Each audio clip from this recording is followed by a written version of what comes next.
Did you bow at the bar? Yes. From your chair, I saw you walking straight here.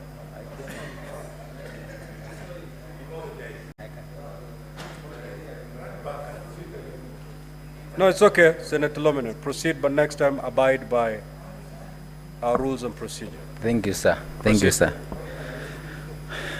Chair, I stand to give notice of the motion strengthening support for pastoralist communities to combat cattle rustling and minimize livestock losses.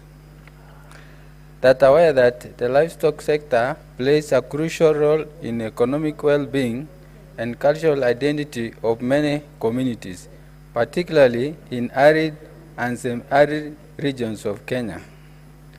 Further aware that cattle rustling has become a major hindrance to economic development, severely affecting pastoralist communities that heavily rely on livestock for their livelihood, leading to loss of life, destruction of property, and displacement of families. Appreciating that, over the years, various interventions have been introduced by both the national and county governments, including security operations, disarmament initiatives, and community peace building efforts to curb the menace of cattle rustling and provision of livestock insurance to protect farmers in case of loss. Concerned that, despite government efforts, cattle rustling continues to thrive, driven by organized crime syndicates, political interference, and cultural practices, which severely undermines the economic stability and social cohesion of affected communities, therefore contravening the right of pastoralists to acquire and own property as stated in Article 41 of the Constitution.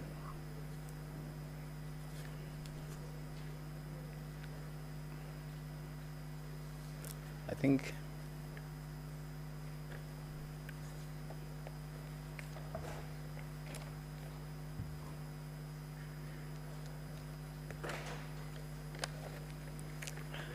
Thank you, Speaker.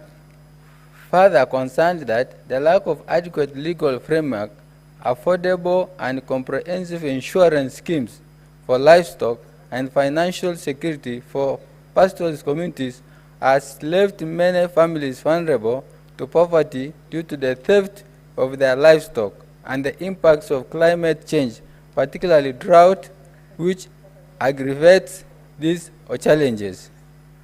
Now, therefore, the Senate urges the Ministry of Agriculture and Livestock Development to 1. Increase the budget allocation to the agricultural sector to at least 10% of the national budget in line with the Maputo Declaration of 2000, reaffirmed by the Malabo Declaration of 2015. 2. To create an enabling environment for providing affordable livestock insurance to pastoralists. 3. Provide initiative to the private sector to deliver comprehensive and affordable livestock insurance. And 4. Implement measures to promote public awareness and encourage the uptake of livestock insurance. Thank you, Mr. Speaker, sir.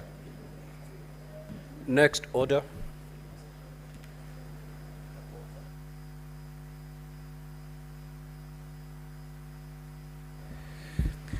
Order number 7, questions and statements.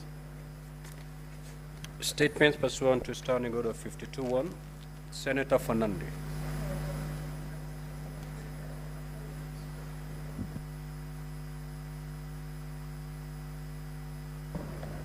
Thank you, Mr. Speaker, sir, for your indulgence. Mr. Speaker, a statement on an issue of general topical concern on the complete shutdown of medical services due to health workers' strike in Nandi County. Mr. Speaker, sir, I rise pursuant to Standing Order 52-1 to make a statement on an issue of general topical concern and national importance, namely complete shutdown of medical services in Nandi County due to ongoing health worker strike starting from Kapsabet County Referral Hospital. Mr. Speaker, sir, Nandi County is faced with serious health crisis occasioned by the health workers that is currently ongoing, affecting general all the health workers in the county as we talk. Mr. Speaker, sir, the county government of Nandi has failed to address the issues affecting doctors, nurses, clinical officers, and other health workers. These issues include harmonizing promotion of staff, poor working condition, non-remittance of statutory deductions, non-remittance on SACCO loans and union dues, yet they have been deducted on the pay slip, and the lack of medical cover to staff. Mr. Speaker, sir, other issues by the health workers include the illegal mass sacking and staff removal from payroll in an exercise that the governor himself bloated the wage bill by a public service board under the patronage of Governor Sang on 13 March 2023 at Kaimosi Agricultural Training Center, conducted a verification exercise and head count on staff, whereby they verified the following from the staff. 1, original and copies of national ID, appointment letters, pay slips and academic/professional certificates including valid licenses, then issued them with letters in an event presided over by Governor Sang on 11 May 2023 after successful verification. Mr. Speaker, sir, Mr. Sang himself created the mess in the County Public Service Commission by illegally and regularly employing his cronies, siblings, political spin masters, campaign soloists, goons, radio callers, and political masseurs, whereby they were all in the payroll and have been earning from the Nandi County covers for the last 7 years, and the governor now purports to deny them that he knows nothing about it. As we speak, Nandi County, with the ongoing strike, nothing is moving. From medical services, no development project, almost all county roads, no clean water, no bursary allocation, are there no drugs in all hospitals, including at the Kapsabet County Referral Hospital. The mortuary in Kapsabet has not been functional for over an year now, and Kapsabet County Referral Hospital, Mr. Speaker, also on its deathbed. No drugs in all hospitals and dispensaries and health care centers in Nandi County, yet according to the latest report of the Auditor General, shows that massive spending on foreign travels by the county executive led by the governor to totaling over Kenya shillings 310 million in the financial year 2022-2023. This is very unfortunate. Mr. Speaker, sir, despite having received over 60 billion through the shareable revenue allocated to Nandi County in 7 years, among other sources such as own source revenue and conditional grants, Governor Sang should therefore take personal responsibility for the mess in Nandi County and be held liable as a chief county executive officer in charge of the county, and stop subjecting innocent workers to torture and joblessness and causing lack of service delivery to the people of Nandi, including but not limited to complete shutdown of medical services. Mr. Speaker, sir, I urge the Nandi County Assembly and MCAs to immediately table an impeachment motion on the governor on these glaring offenses and violation of the Constitution and other laws, which I know we shall uphold at the Senate when that time comes. Mr. Speaker, sir, the move by the County Assembly to form ad hoc committee on the investigation in the departmental operations by CCMs is a smokescreen and diversionary tactics to absolve the governor, the people of Nandi, in overwhelming support that continues to in effect the service delivery. Mr. Speaker, sir, in finality, if the MCAs do not impeach the governor on these allegations, then the people of Nandi will start collection of signatures to remove the governor. The investigations of the fraud by the payroll should be handled by the DCI headquarters, noting that during meter interview in Nandi County, the CCIO stated that the governor was not aware of this illegality, yet investigations are still ongoing, and up to now, no one has been arraigned in court of law. Mr. Speaker, looking at these offenses and by the Nandi County Assembly's MCAs, these are serious grounds to impeach the governor. Mr. Speaker, sir, in finality, for health care services to be restored, roads to be fixed, wage bill to be sorted, and development to be realized in Nandi County, Sang must go and must be impeached. I thank you, Mr. Speaker. Statement pursuant to Standing Order 53-1. Honorable Senator Richard Onyonka.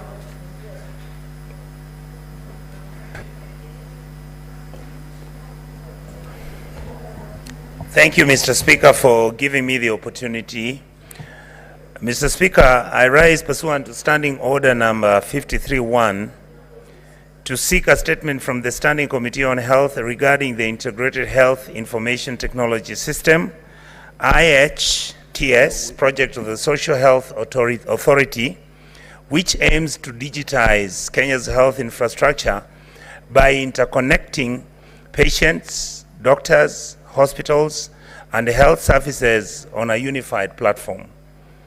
Mr. Speaker, the system is going to be worth over 104 billion shillings annually, and it was awarded to a consortium comprising of Safaricom, Apiero Limited, and Convergence Network Solutions. In the statement, Mr. Speaker, I would want the committee to explain the ownership model for the Integrated Health Information Technology System and state whether national security system assessment was done considering that this system will connect our country's health infrastructure, including patients, doctors, hospitals, health products, and health financing on this unified platform. Number two, Mr. Speaker, I hope that the committee will be able to explain how a foreign entity was engaged to leverage the country's health system. Number three, Mr. Speaker, I would want the committee to outline the distinct roles and responsibilities between the Ministry of Health, the Social Health Authority, in the procurement and oversight of the IHTS system, specifying the monthly payment terms that have been agreed upon between the consortium and the Ministry of Health, SHA, and whether these payments are linked to the performance matrices or milestones achievable. Number four, Mr. Speaker, I would want the committee to find out whether there's a detailed specific improvements in our healthcare delivery and patient outcomes expected by the Ministry of Health following the implementation of the IHTS system. Number five, Mr. Speaker, I would want the committee to provide details of the consortium of Safaricom. Order, honorable senators. May Senator Onyonka be heard in silence, please. Thank you, Mr. Speaker. Provide the details of the consortium Safaricom, Apiero Limited, Convergence Network Systems, and the roles of each partner in delivering the IHTS system consolidated fund, which will be used if premiums are inadequate to meet the contracted amounts. Number seven, Mr. Speaker, I would want the committee to state the measures in place to mitigate delays during this rollout, especially in rural areas with limited infrastructure, and indicate the contingencies or penalties in which the consortium, if it fails to deliver in time or to meet performance targets, on what responsibilities they'll hold. Finally, Mr. Speaker, I would state that I would want the committee to provide us the projected timeline for completing critical milestones such as delivering the 7,000 tablets and 5,000 laptops, which they have promised to deliver. Thank you, Mr. Speaker. Senator Haji Abdul.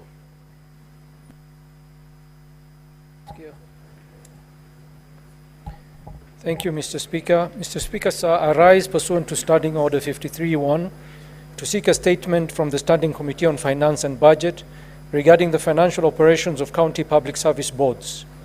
In the statement, the committee should provide a list of county governments across all 47 counties that have appointed and designated secretaries of the county public service boards as accounting officers, pursuant to provisions of Section 148 of the Public Finance Management Act.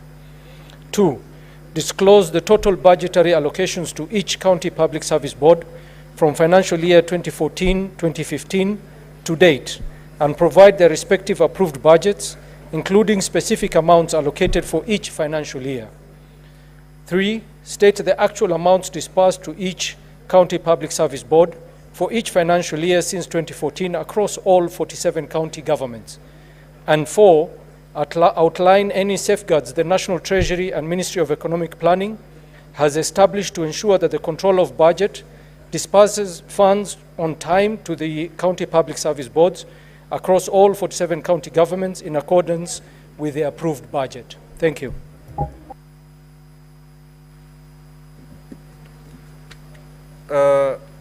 What is your point of order? Certainly there cannot be a point of order, Senator Fatuma, unless you're seeking for clarification, intervention. Mr. Speaker. Yes, you may proceed. Thank you, Mr. Speaker. Mr. Speaker, I have had several statements on the floor of this House, and I think there are almost about 7 or 8 regarding on matters of Isiolo County, Mr. Speaker. Mr. Speaker, the governor of Isiolo has completely refused to respond to the statements. That is number 1. Number 2, we have about 3 summonses before various committees of the House which he has refused to honor. Mr. Speaker, there is a summon before Committee of Finance. There is a summon before Committee of Labor. There was a summon before PAC where he was actually charged and he has refused to pay the fee. Mr. Speaker, he has refused also to honor the summon before Health Committee, where he has decided to take the Committee of Health to court to injunct them from actually taking any action against him.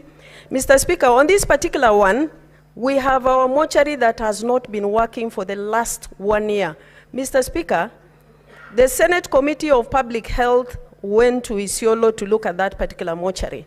Mr. Speaker, today, our people are taking bodies to a neighboring county, where neighboring county, Meru County, has refused to take bodies from Isiolo County.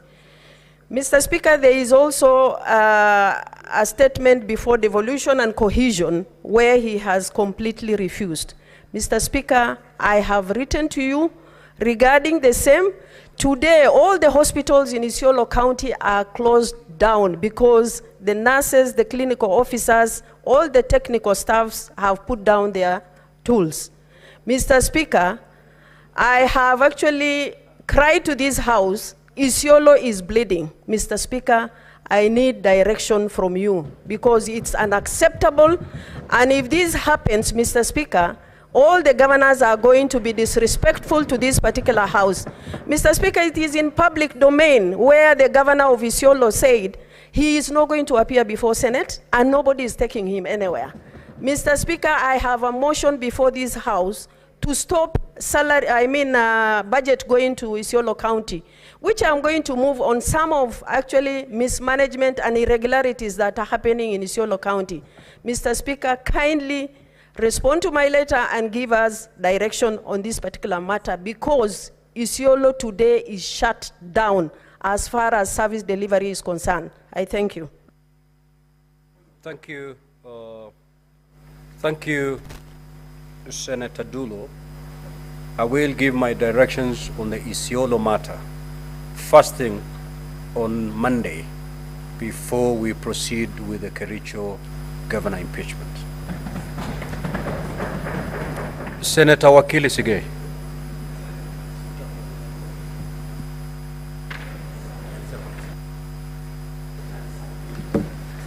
I thank you, Mr. Speaker. I rise pursuant to Standing Order 53-1 to request a statement from the Standing Committee on Labor and Social Welfare regarding the arbitrary withdrawal of health services allowance for certain health sector staff in the county of Bomet. Mr. Speaker, sir, this withdrawal has occurred on various dates throughout the year 2024. These allowances, which were duly budgeted for by the county and granted to the affected staff based on the appointment letters, have been arbitrarily rescinded. This has raised serious concerns about the criteria used to justify the withdrawal of these benefits. The action taken was taken without notice or any clear legal justification, raising broader concerns about the rights of health sector workers the proper use of budgetary allocations, and the fairness of remuneration practices. Mr. Speaker, in the statement, the committee should 1. Clarify the specific legal policy basis for the withdrawal of the health service allowance for the affected health sector staff, indicating the legal provisions, if any, that support this action and whether due process was followed. Secondly, explain the criteria used by the county government of Bomet to selectively withdraw the health service allowance. Thirdly, assess the implications of these withdrawals on the welfare of the affected staff, outlining any plans in place by the county government to address the financial and morale-related impacts on these workers. And lastly, Mr. Speaker, investigate whether and how these funds were reallocated, given that they had been budgeted for in the county budget, and outline any measures in place to ensure the transparency in the management of these funds. Thank you, Mr. Speaker. Senator Kavindu.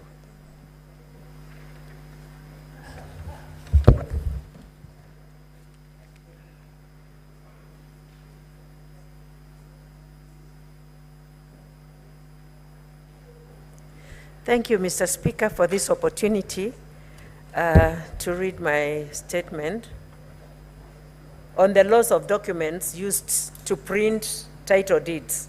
Mr. Speaker, sir, I rise pursuant to Standing Orders 53-1 to seek a statement from the Standing Committee of Lands, Environment and Natural Resources regarding the loss of security documents used to print title deeds by the government printers.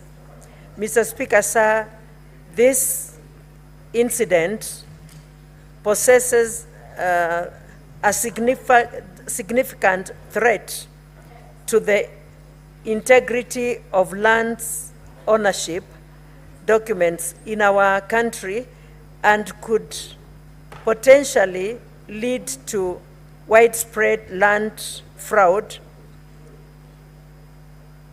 The Ministry of Lands, Public Works, Housing and Urban Development must take immediate and decisive action to address these critical issues.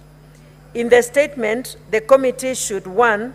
Explain the actions being taken to recover the stolen security papers used to print title deeds, as well as the measures implemented to track and retrieve these documents and prevent their misuse for fraudulent purposes. 2, present a progress report on the investigations concerning the theft of the said documents, focusing on identifying the individuals and land cartels involved, along with the strategies implemented to strengthen security protocols to the government printer and the pertinent institutions to avert similar occurrences in the future. 3, outline the steps taken by the State Department of Lands and Physical Planning to raise public awareness about the risks associated with land fraud and the importance of verifying the authenticity of the deeds and all other documents related to lands registration, including but not least to survey plans, mutation forms, and deed plans. And 4, appraise the Senate on the ministry's long-term plans to leverage modern technology while implementing protocols to protect paper title deeds from the damage, loss, and theft. Senator Agnes Kavindu MP, Senator Machakos County. Thank you, Mr. Speaker. Senator Chimera.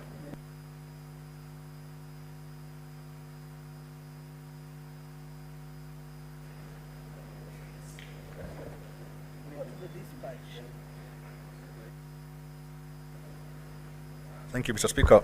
This is a request for statement on roaming lions along Mackinnon Road in Kwale County. Mr. Speaker, sir, I rise pursuant to Standing Order 53-1 to seek a statement from the Standing Committee on Land, Environment and Natural Resources concerning reported cases of lions roaming along Mackinnon Road in Kwale County. In the statement, the committee should, number one, establish the circumstances that led to the lions escaping a natural habitat without the knowledge of Kenya Wildlife Service officers.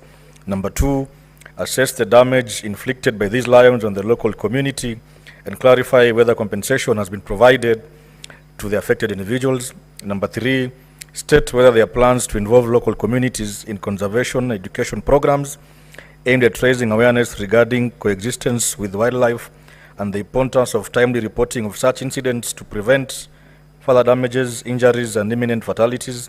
And lastly, Mr. Speaker, to outline any measures in place to mitigate human-wildlife conflicts nationwide to safeguard the safety of both the local communities and the wildlife.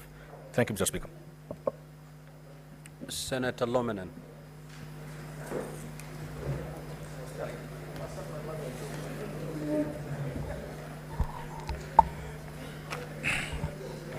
Thank you, Mr. Speaker. I rise to pursuant to Standing Order 53-1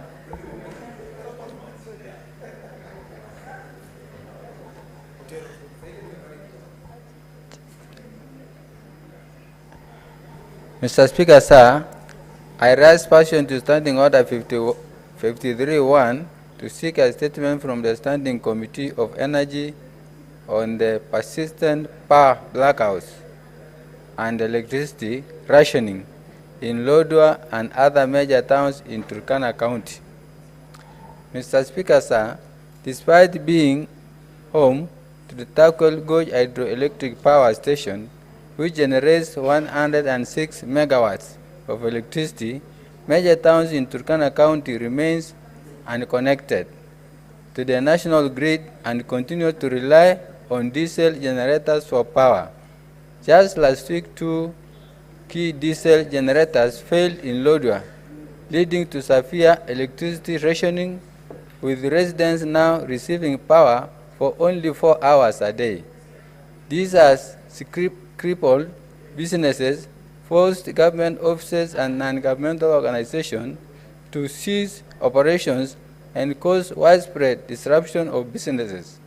Towns like Loktang have been without power for months, with no solution in sight, while Lokori and Lokchogyo face similar challenges. The economic impact is devastating, and essential services such as health care and education have been severely affected. In this statement, Mr. Speaker, protect the noises from behind. Senator Shakila and Senator Abdul Haji. Thank you, Kindly let the Honorable Senator for Turkana be heard in silence, please. Thank you, sir. In the statement, the committee should, 1, state steps being taken to connect Turkana major towns, including Lodwar, Lokori, Kalokol, Kakuma, and Lokchogyo, to the national power grid. 2, ascertain the progress made by the Rural Electrification and Renewable Energy Corporation, REREC, in expanding electricity infrastructure in Turkana and determine the state of stalled projects that were meant to increase electrification in the county. 3, state any measures in place by Kenya Electricity Generating Company, KenGen, to facilitate power supply from Takwel Power Station to Turkana's towns, providing targeted intervention to alleviate the current power crisis. And finally, state long-term plans in place to improve Turkana electricity infrastructure to ensure reliable, sustainable, and affordable energy. Thank you, Mr. Speaker. Sir. I have another. Proceed to read their three statements. Thank you, Mr. Speaker, sir. Mr. Speaker, sir, this is a statement failure of flood control measures on River Gachagua'S. Mr. Speaker, sir, I rise pursuant to Standing Order 53-1 to seek a statement from the Standing Committee on National Security, Defense, and Foreign Relations regarding the failure by both county and national government to manage the flood control project on River Gachagua'S in Turkana County, leading to the significant damage to property and displacement of residents in several villages. Mr. Speaker, sir, despite significant funds allocated by National Water Harvesting and Storage Authority for the project, which was initiated in 2021, recent heavy rains have caused the failure of the gabions and other flood control measures, resulting in widespread devastation in Loda town and nearby villages, including Ngitakito, Line Moja, Nabute, Natabusio, Lokaparaparai, and Kawalase. The failure of these structures has severely affected over 360 households, displaced families, and caused significant property loss. In the statement, the committee should, 1, determine the cause of failure of flood control project on River Gachagua'S, stating reasons for such failure, and recommend measures to all accountable those responsible for negligence or malpractice noted. 2, state steps being taken to provide immediate support and compensation to the affected families, including resettlement assistance to safer grounds. And 3, outline any long-term flood management strategies the county and national government have put in place aimed at reassessing and reinforcing the current flood control structures to prevent failure, flooding incidents, and disasters. Final statement, Mr. Speaker, sir.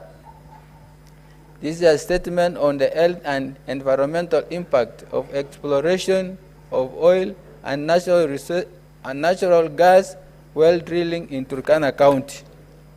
Mr. Speaker, sir, I rise pursuant to Standing Order 53-1 to seek a statement from the Standing Committee on Land, Environment, and Natural Resources regarding the health and environmental impacts of the exploratory oil and natural gas well drilling by Talo Kenya BP in Block 10BB, 13T, and 10BA in South Lockyer Basin, Turkana County.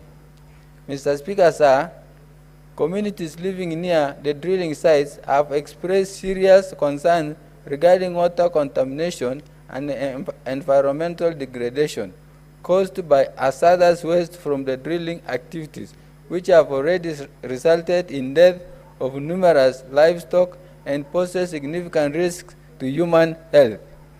This is despite the environmental impact assessment reports for the said projects outlining precautionary measures to be put in place to minimize any environmental impacts. Therefore, I request the committee to 1, explain the waste management protocols put in place by Talo Kenya BV to prevent hazardous waste from contaminating water sources, soil, and air around drilling sites, especially in Block 10BB, 13T, 10BA in South Lockyer, Basin, Turkana County, clarifying whether these protocols were contained in the EIA reports relating to the projects and whether they are strictly adhered to. 2. Disclose the findings of environmental monitoring assessment conducted in blocks 10BB, 13T, and 10BA from 2019 to date, outlining any specific remedial action taken in response to those findings. 3. Outline steps taken by Talo Kenya BV to reverse the environmental damage caused by hazardous waste from its activities, particularly in Lomokamar and Kangolemongin areas in Turkana County, and to prevent further damage. And finally, state whether Talo Kenya BV has compensated individuals who have lost their livestock and suffered other damages as a result of its activity. Thank you, sir. Senator Professor Tom Agenda. Thank you, Mr. Speaker. I have a number of statements. The first statement is on increased insecurity in Kisumu County. I rise pursuant to Standing Order 53-1 to seek a statement from the Standing Committee on National Security, Defense and Foreign Relations regarding the increased cases of insecurity in Kisumu County. Mr. Speaker, there has been an upsurge of insecurity in Kisumu County, driven by various factors such as inadequate street lighting, rising urban poverty, especially in formal settlements like Manyata, Obunga, Nyalenda, and Nyawita, amongst others, which suffer from poor infrastructure and inadequate services. In the statement, the committee should state the measures that the county government has put in place to strengthen community policing as provided for in Section 96 of the National Police Service Act, particularly in informal settlements where insecurity is rampant. 2, provide timelines for the installation of street lights in high crime areas and indicate how the county government will ensure that street lights remain operational at all times. 3rd, outline the measures in place to ensure that the county government upgrades security infrastructure, such as the installation of closed-circuit television, CCTV, cameras in critical areas, and improve police response. And lastly, provide details of any collaborations the county government has undertaken with the national security agencies to address the rising crime and how Kisumu County is leveraging national security resources to address the issue comprehensively. Mr. Speaker, sir, my second statement is on pending bills in Kisumu County. I rise pursuant to Standing Order 53-1 to seek a statement from the Standing Committee on Finance and Budget regarding the accumulation of pending bills in Kisumu County. The delayed payments have severely affected contractors and suppliers, and many have been forced to close down, relocate, or face financial ruin. This has stifled the local economy, Mr. Speaker, sir, as capital remains locked in unpaid government debts, reducing overall business activity in the region. In the statement, the committee should state the pending bills owed by Kisumu County for the financial years 2024-2025, breaking down the bills by categories under development and recurrent expenditure. Secondly, disclose the measures the county government has implemented to settle these bills and state the criteria in place for settling bills owed to contractors and service providers. Thirdly, detail how the delay in settling pending bills has affected service delivery and the completion of ongoing projects, outlining affected projects and services. 4, list pending bills under dispute or subject to audit queries, explaining how the county plans to address these issues. And lastly, state the role of the National Treasury in supporting the county's efforts in addressing the pending bills. Mr. Speaker, sir, my third statement is on the utilization of county emergency funds by the Kisumu County government. I rise under Order 53-1 to seek a statement from the Standing Committee on Finance and Budget regarding the utilization of emergency funds by the Kisumu County Government. Mr. Speaker, Section 110(1) of the Public Finance Management Act provides that a county government executive committee may establish a county government emergency fund which shall consist of monies from time to time appropriated to the county assembly to fund by an appropriation law. Further, Section 110(2) of PFM provides that the purpose of the emergency fund is to enable payments to be made in respect of a county when an urgent and unforeseen need for expenditure for which there is no specific legislative authority arises. In the statement, Mr. Speaker, the committee should, 1, state the total amount of money allocated to the Kisumu County Emergency Fund since its inception and specify the criteria used to determine these allocations. 2, provide details on how the funds have been utilized to address various emergencies, indicating the total amount spent on each. 3, confirm whether any grants or donations have been made to this fund by external partners or donors, and if so, state the amounts and how they've been utilized.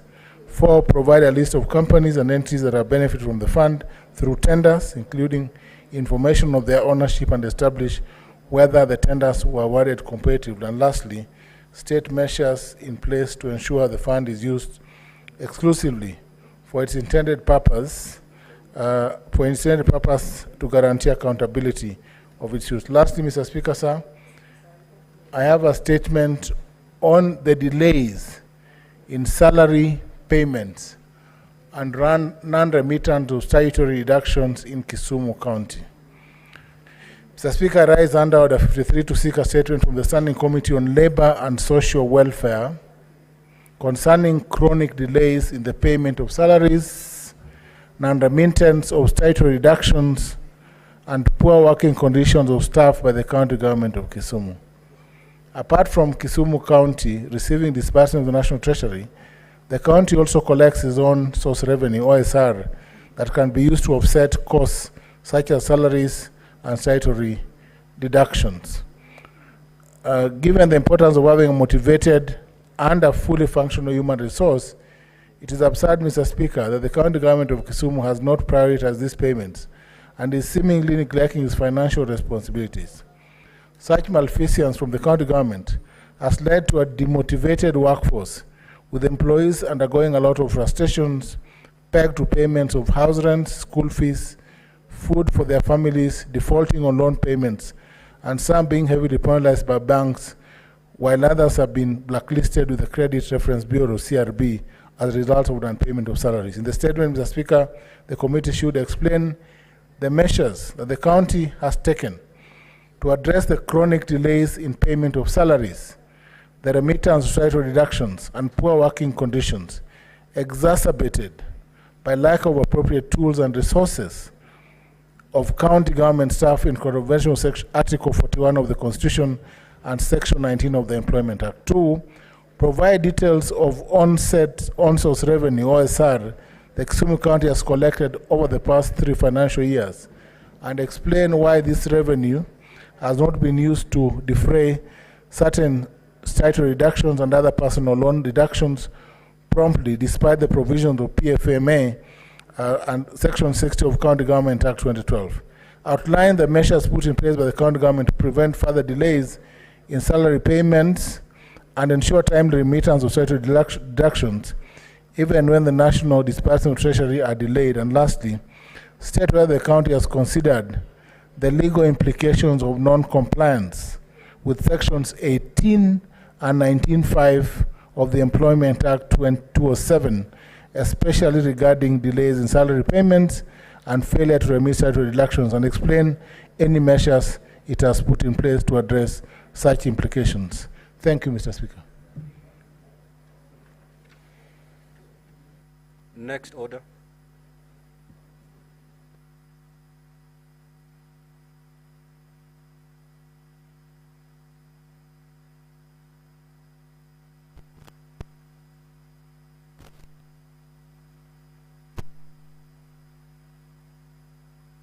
Yes, Majority Leader. Mr. Speaker, I was beginning to get worried, and you know, this is the season of, by way of you cease to be. This is my statement for the week. Pursuant to Standing Order number 57.1, Mr. Speaker, I want to present to the House the business of the week that commences Monday, the 14th.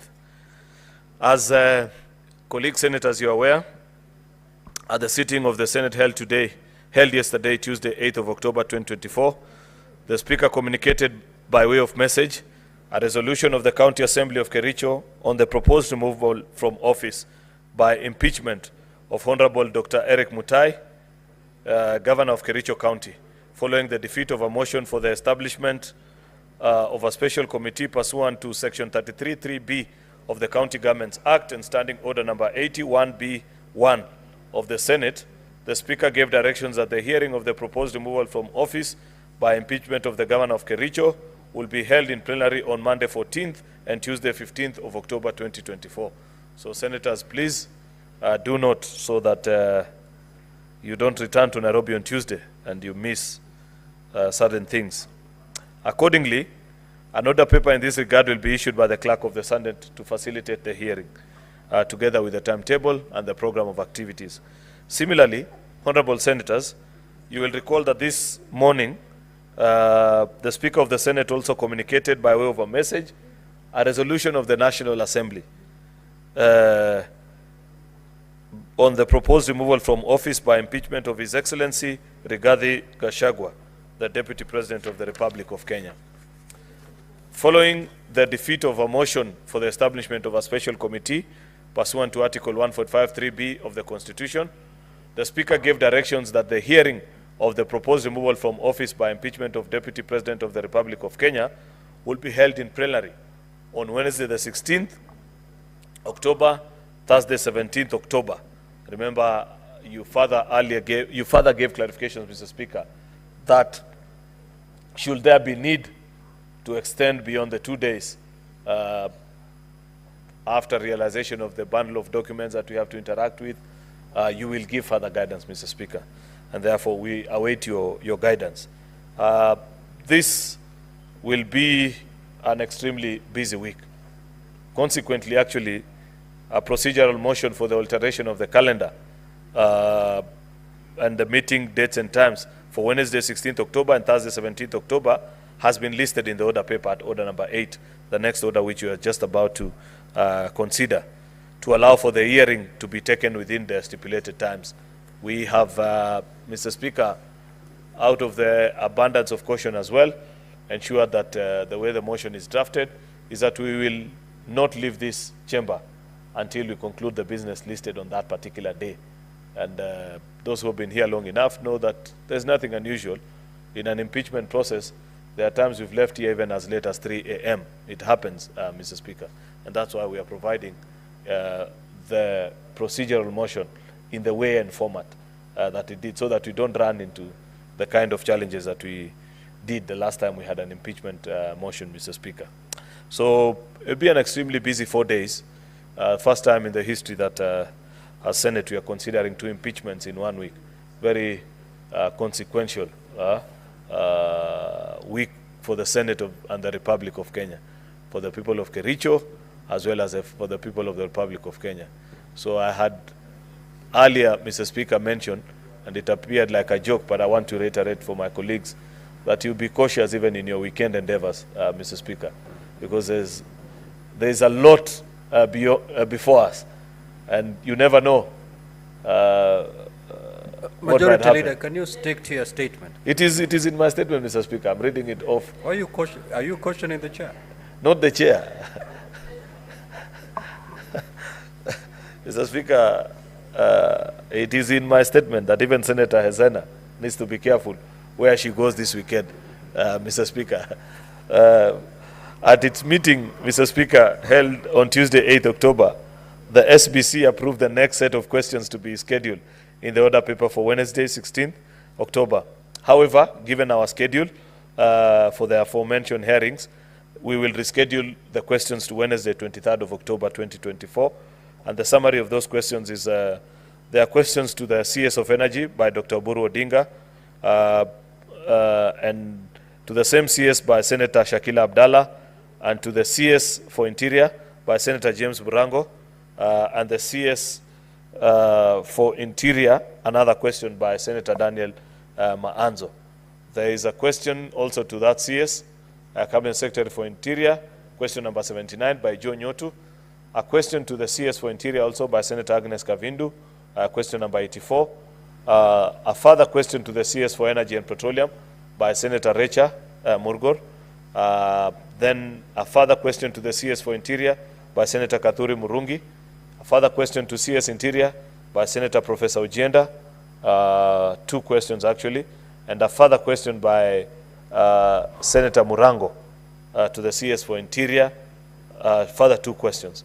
Therefore, Mr. Speaker, those questions shall be considered on Wednesday, the 23rd of October. With those many remarks, Mr. Speaker, I beg to lay this statement on the table of the Senate. I thank you. Next order.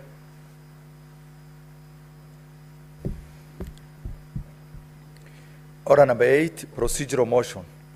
Alteration of the hours of meeting for Wednesday, 16th October 2024 and Thursday, 17th October 2024.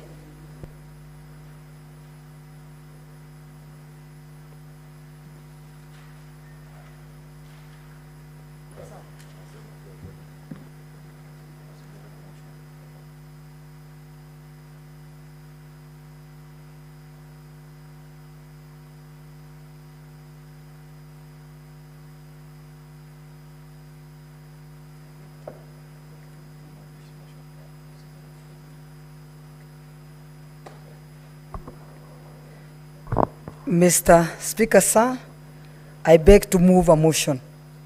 This motion, procedural motion, alternation of the hours of meeting for Wednesday, 16th Wednesday 2024, and Thursday, 17th October 2024.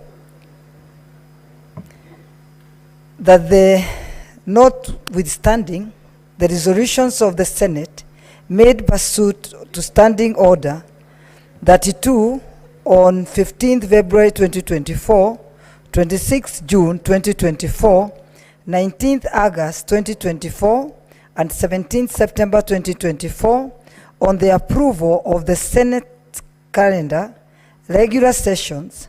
For the third session 2024, the Senate resolves, pursuant to Standing Order 34-4B, and with notwithstanding the provisions of Standing Order 34-1, to commence its sitting for Wednesday, 16th October 2024 morning sitting at 9 a.m.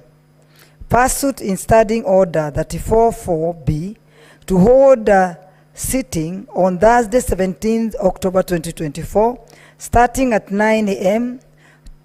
to 1 p.m. and pursuant to Standing Order 34-4A, to extend its sitting time for Wednesday, 16th October 2024 and Thursday, 17th October 2024 afternoon sittings until conclusion of business listed in the order papers of the day, of that day.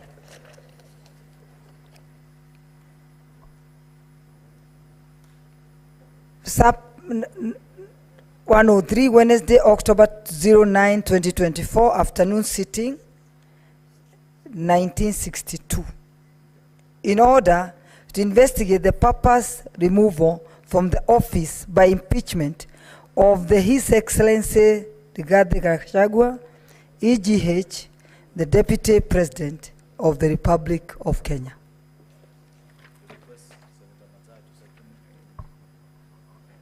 Mr. Speaker, sir, I want to request Senator, the Minority Leader, Senator Mazayo, to second.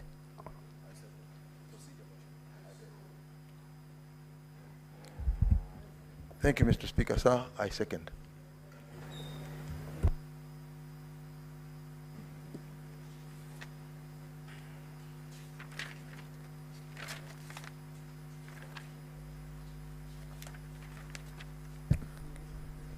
Honorable Senators, I'll proceed to propose the question, which is, That notwithstanding the resolution of the Senate made pursuant to Standing Order 32 on the 15th of February 2024, 26 June 2024, 19th August 2024, and 17th September 2024 on the approval of the Senate calendar regular sessions for the third session 2024, the Senate resolves the following.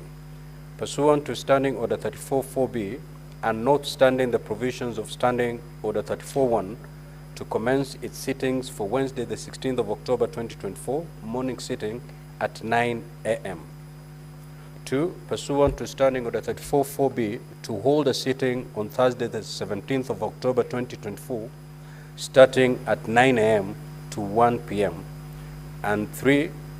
Pursuant to Standing Order 34-4A, to extend its sitting time for Wednesday, the 16th of October 2024, and Thursday, 17th October 2024, afternoon sittings until conclusion of business listed in the order paper for the day, in order to investigate the proposed removal from office by impeachment of His Excellency Rigathi Gachagua, AGH, the Deputy President of the Republic of Kenya. Now, the floor is open. This is a procedural motion. With your concurrence, you may allow me to put the question. The voting is by voice, so that we dispense with this motion immediately. Very well. I will now proceed to put the question.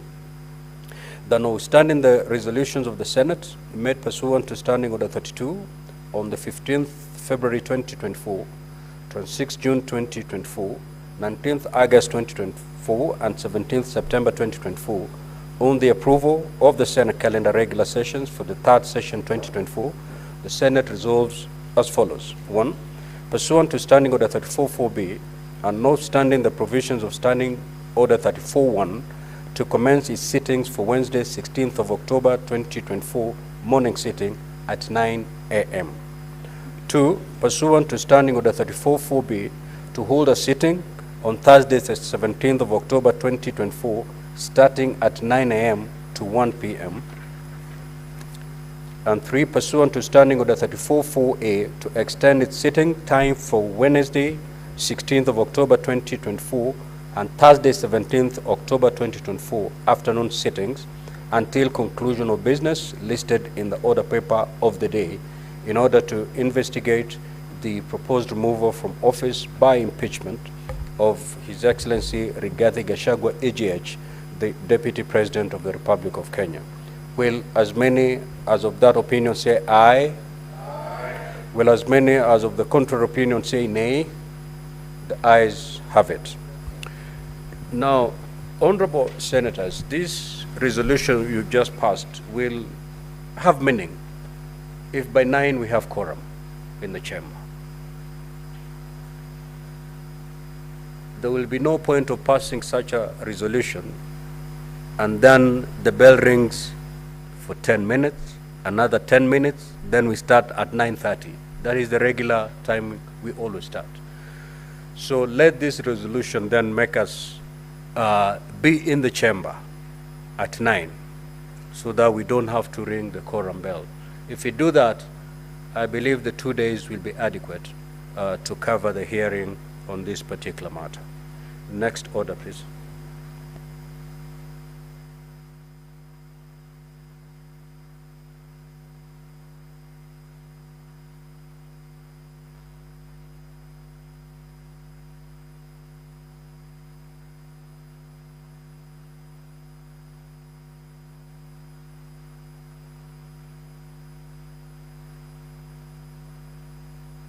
Now, honorable members, for the convenience of the House, allow me to invoke Standing Order 45 to rearrange the sequence of today's order paper, and we move to prosecute order number 18, and thereafter resume the normal flow as contained in today's order paper.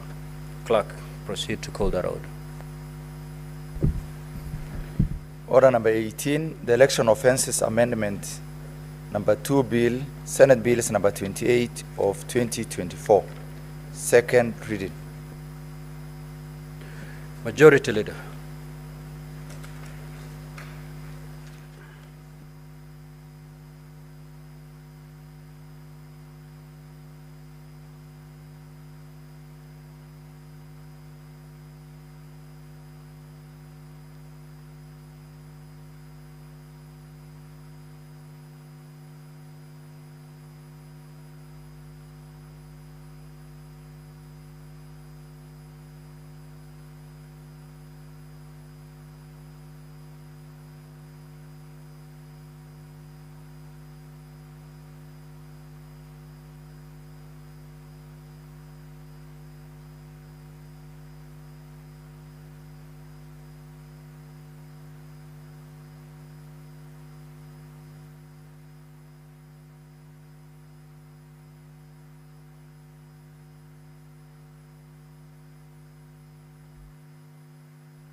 Thank you.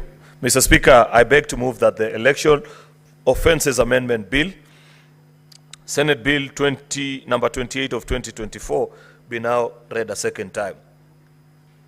Mr. Speaker, this is third in the series of the so-called NADCO bills, and I have reminded colleague senators many times that we must remain true to our call. Mr. Speaker, we had a very difficult time as a country in 2023, and when we went to the NADCO negotiations, there are many things that we agreed. Senator Okongo Omogeni, from the minority side, represented his side of the Azimio side, and I want to believe he will have a thing or two to say as he seconds this bill, actually, Mr. Speaker, because he was part of the deliberations.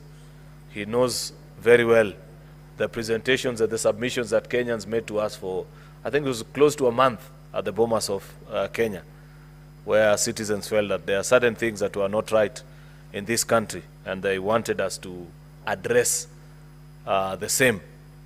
Therefore, we came up with about 9 bills, 3 of which we have since dispensed with as a House. We have 6 more, including a constitutional amendment bill, Mr. Speaker, that is before the Justice and Legal Affairs Committee. And I don't see the chair here right now, but last week at the SPC, he had promised us that very soon JLAC will be bringing a report actually to this House, Mr. Speaker, on what do we think of the constitutional amendment bill that was produced by the NADCO team. There are very interesting provisions there, including for the Senate. I have since seen our colleague, actually, Senator Cherargei, I don't know, he's not here, has done another constitutional amendment bill. Some of the provisions are actually borrowed from the NADCO bill, and that's a conversation that we are going to have. But today's bill, the Elections Offences Amendment Bill, Senate Bill number 28 of 2024, Mr. Speaker, is a bill whose principal object is to amend actually Section 6 of the Election Offences Act of 2016, a bill that we passed in this House about 8 years ago, Mr. Speaker. And there was very interesting debate actually at that particular time. If you have seen some of the snippets from the debates and the things that were said at that particular time, Mr. Speaker, it was during the passage of some of this legislation. Some of the very interesting old videos of the Senate you will see. It was a very heated exchange in this House. You know, one of the things I have challenged the clerk, Mr. Speaker, to do is to come up with a digital library. The generation of Senator Odi Okech does not believe anymore in ink and paper, but they are more keen on listening and watching. Therefore, it's important we keep a video library so that, and make it digitally available, so that when Senator Eddie or Senator Ezena takes a break from their maneuvers on TikTok, they can listen into debates that were done 5-10 years ago, and that will interest them. I would have included Senator Methu in that list, Mr. Speaker, but given his latest looks, I don't think he qualifies to be with his age mates in that particular regard, Mr. Speaker. But he's young at heart. I'm not sure about that face, Mr. Speaker. So in 2016, when this Election Offences Act was passed actually in this House, like I have observed, it was a very heated debate because we kept on reminding each other one of the cardinal rules of lawmaking. In fact, Mr. Speaker, it was the first time I heard these words by then Senator for Bungoma and now the Speaker of the National Assembly, that as you pass laws, please think of that law in the hand of your worst enemy and you on the receiving end of that particular piece of legislation. because many times we pass law here, and you imagine that because maybe I'm a legislator, I can easily get away with these things. But you never know. You will not be a legislator for life. You will not be in power forever. There are days you will be an ordinary citizen, Mr. Speaker. And therefore, it's important that as we pass legislation, that was a obtaining theme at that particular time, Mr. Speaker, that because as political leaders, we are actually practitioners in the political space, as we pass the electoral offences law, it was important that we remind ourselves that what obtains at that particular time may not be necessarily true. And we've seen the topsy-turvy of our politics, Mr. Speaker, that the people who you necessarily don't greet today may be your best friends tomorrow. Many people are getting to learn that in this particular session. But, Mr. Speaker, you know for a fact that those who've been around for a while know that that is a norm of politics. Therefore, the bill, Madam Speaker, I do note the change, has two clauses, clause 1 and clause 2. It's a very straightforward bill. And I know, Senator Okongo, you remember quite well why we had to distinguish from the other elections amendment. We wanted to speak specifically to offences, and that's why we kept it separate to the other bill. Clause 1 is a short title of the bill, and clause 2 provides that it shall be an offence for members of and staff of the IEBC to conduct or hold an election in an ungazetted polling station. You remember the very big dispute we had in the 2017 petition, Raila Odinga versus Uhuru Kenyatta, about ungazetted polling stations and the debate about it.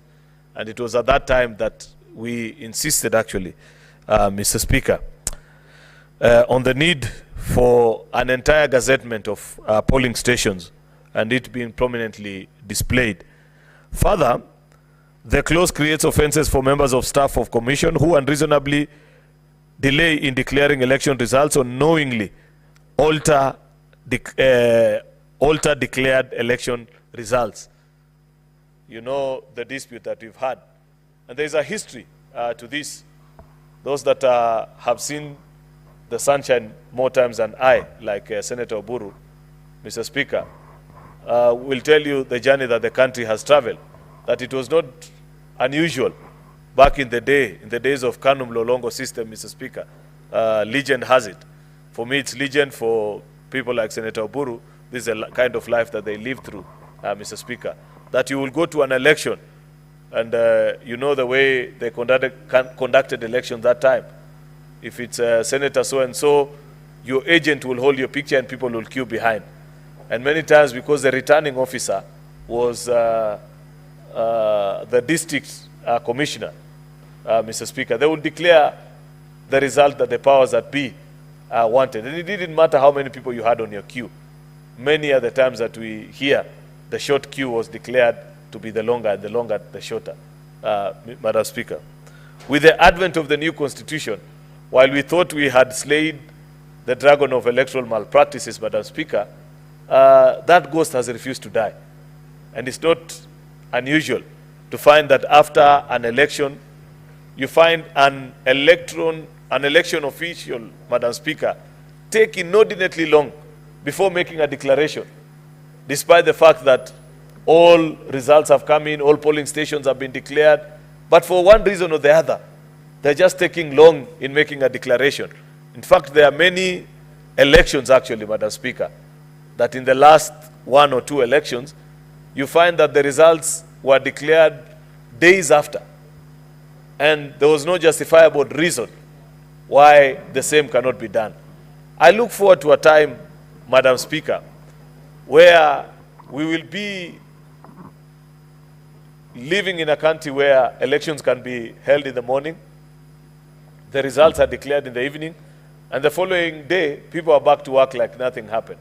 Because there are more mature democracies that have such practices, and people believe and trust the electoral systems, Madam Speaker. And part of achieving that level of belief in our electoral system and conduct, Madam Speaker, include tightening the noose with provisions such as what is provided in this particular bill, Madam Speaker. Because when an electoral official alters the results for whatever reason, either they have been induced or they don't like the candidate that has won, it must be punishable. And the punishment must be punitive, Madam Speaker, so that the will of the people is always respected, so that we don't have people kill each other, so that we don't have people feel like it doesn't matter how you vote, that it is them that count, that matter. I don't think that is what Kenyans wanted when they queued up on the 27th of August in 2010 and bequeathed themselves the new constitution. Therefore, that's part of the amendment.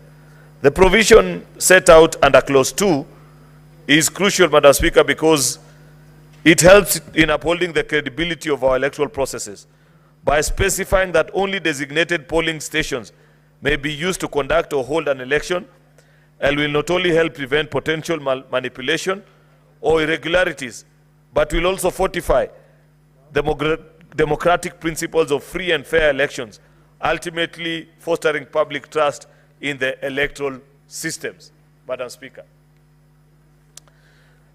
Ultimately, Madam Speaker, if you also tamper with election outcome that is likely to undermine the will of the people and erode the legitimacy of democratically elected leaders, Madam Speaker, then there is an imposition of the offense, Madam Speaker, so that we ensure that such electoral officials are punished, Madam Speaker, and we ensure that people trust that the people that are in office were legitimately elected.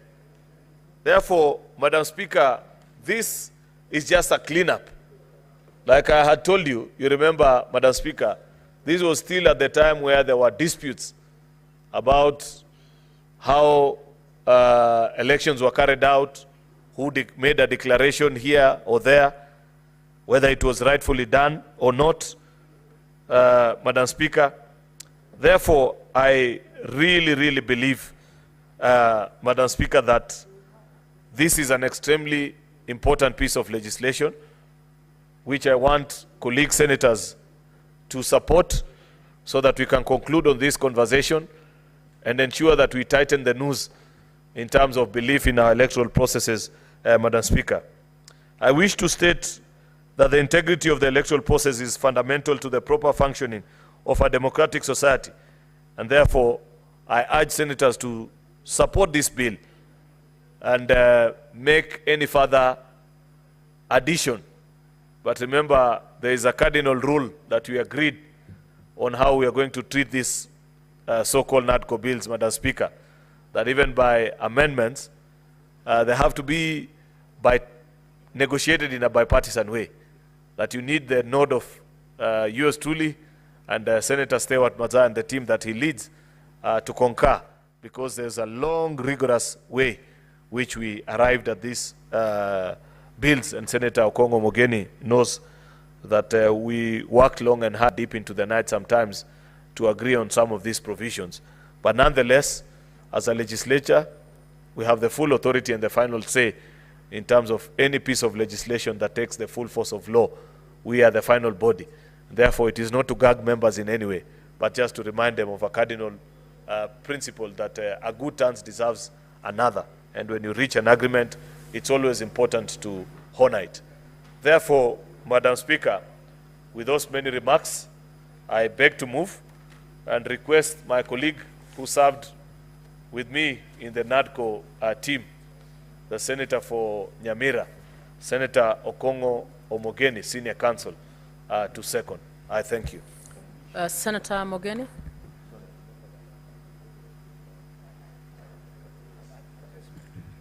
Yeah, thank you, Madam Speaker. I rise to second this very important bill that is trying to strengthen the way we deal with those people who want to manipulate elections. Madam Speaker, when we sat at the NADCO team, it was very clear that the intention of the people of Kenya is that we should have free, fair elections that are not manipulated either by the candidates or by the members of staff of IEBC. And Mr. Speaker, Kenyans also want those who are tasked with the running of our elections to take full responsibility for any manipulation or any interference in either the counting or the tallying of votes that are received by candidates. That's the only way, Madam Speaker, we can ensure that elections should truly reflect the free will of the people. Madam Speaker, there are many countries, many jurisdictions where elections are closed and the results are known almost at the close of the hour. I was privileged, I believe in 2020, I may not remember, between 2020 and 2021, I was invited by the Secretary General of the Commonwealth, Madam Patricia Scotland, to be an observer on behalf of Kenya in the Bahamas. And Madam Speaker, the elections in Bahamas closed at 6 p.m. By the time we were going back to our respective hotels at 9 o'clock, the Prime Minister, the new Prime Minister who was taking over from the outgoing Prime Minister, was on TV. Within a record 4 hours, Madam Speaker, the results were out. But in Kenya, you'd be lucky, Madam Speaker, to know your presidential candidate within 48 hours. You'll be very lucky. So it's this idea of keeping people in anxiety and also waiting restless in our tallying centers is not fair. Madam Speaker, I have my own personal experience.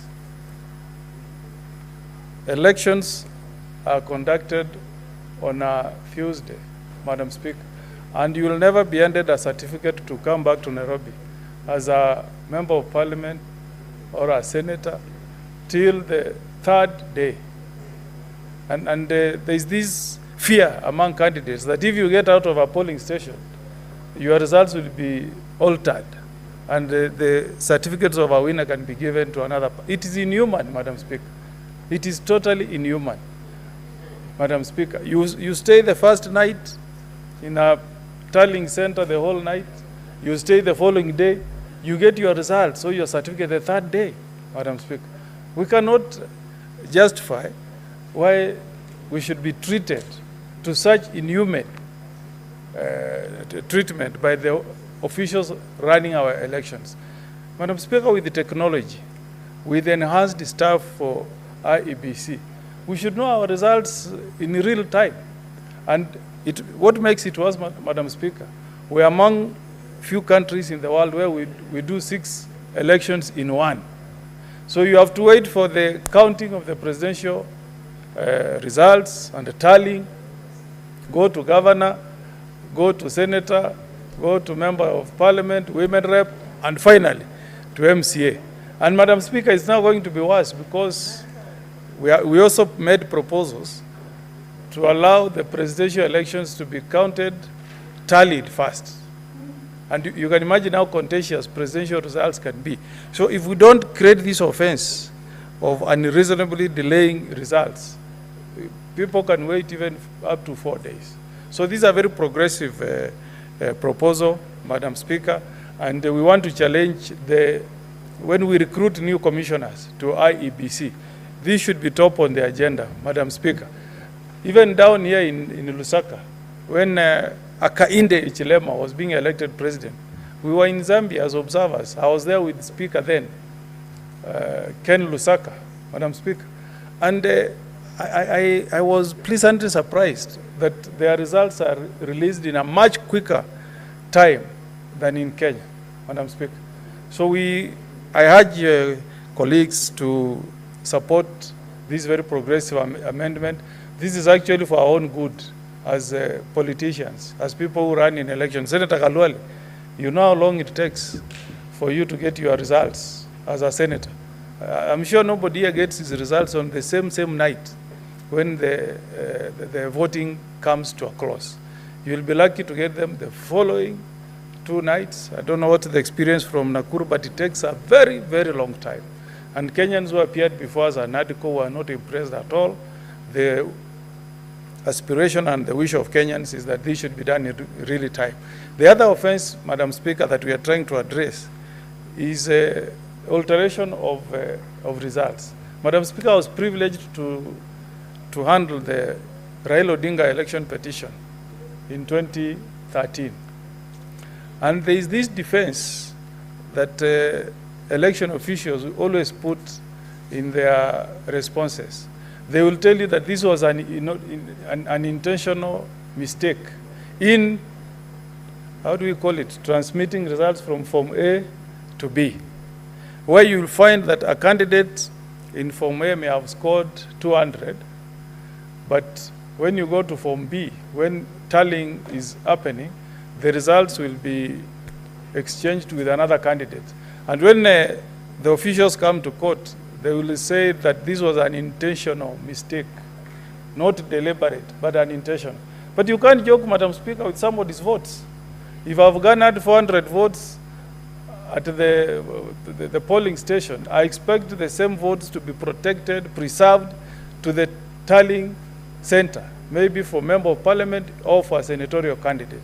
So this offense, Madam Speaker, is going to make it punitive for any official working with IEBC to make any alteration. The results that you announce in Form A, Madam Speaker, must be reflected in Form B and Form C. It will no longer be an excuse to tell us that the mistake was not deliberate, it was unintentional. No. If you don't transmit the results as they were declared or announced at the polling station, this proposed amendment is making it an offense, Madam Speaker. We have seen it in many elections. In 2013, Madam Speaker, I represented Honorable Richard Tongi in an election petition for Nyaribari against Honorable Chris Bichagi. And Madam Speaker, the contention in that election was from one polling station called Bobaracho, where there was a lot of manipulation on the results that were garnered at the polling station and as transmitted to the tallying center. And when we argued in court, there are two versions. The one that was declared at the polling station and the one that was declared at the tallying center. The interesting aspect in that case, Madam Speaker, was that if you were to rely on the results that were declared at the polling station, Honorable Richard Tongi was to be the winner. If you took the one that was declared at the tallying center, Honorable Chris Bichagi was to be the winner. You can imagine that kind of doubt that you create as to who really is a winner in this contest. And the judge had no option other than to rule that because of the doubt that was created as to the votes that were garnered by the two candidates from that polling station that was materially affecting the outcome of the election, he had no choice other than to nullify that election, simply because of a mistake of a scrupulous official from IEBC. And the tragedy is this: no criminal sanctions were taken against the officer who was involved. So this proposed amendment is now going to make it an offense, Madam Speaker, for anybody who makes any alteration, either deliberate or undeliberate, on the outcome of any results. This is the only way, Madam Speaker, as a country, we can make the lucky Kenyans who have been tasked to managing our electoral processes in this country, so that we be a country that conducts elections that have integrity, Madam Speaker, elections that will truly reflect the will of the people, elections that will not be easy to impeach or to overturn in an election petition, because we waste a lot of time as a country going to court then the electoral court overturns an election, and you go back to the people. It's very expensive to the candidates, it's expensive to the country, and does not leave a lot of credibility on our elections. So finally, is this offense of conducting elections in ungazetted polling stations. Very contentious issue during the Raila Odinga versus Uhuru Kenyatta elections, where it was alleged, Madam Speaker, that in several areas in some parts of this country, including northeastern Kenya,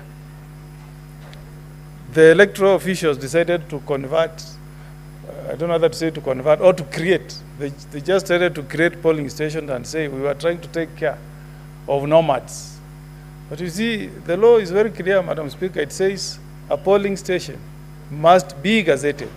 Honorable Galwale, you know that. A polling station must clearly be gazetted.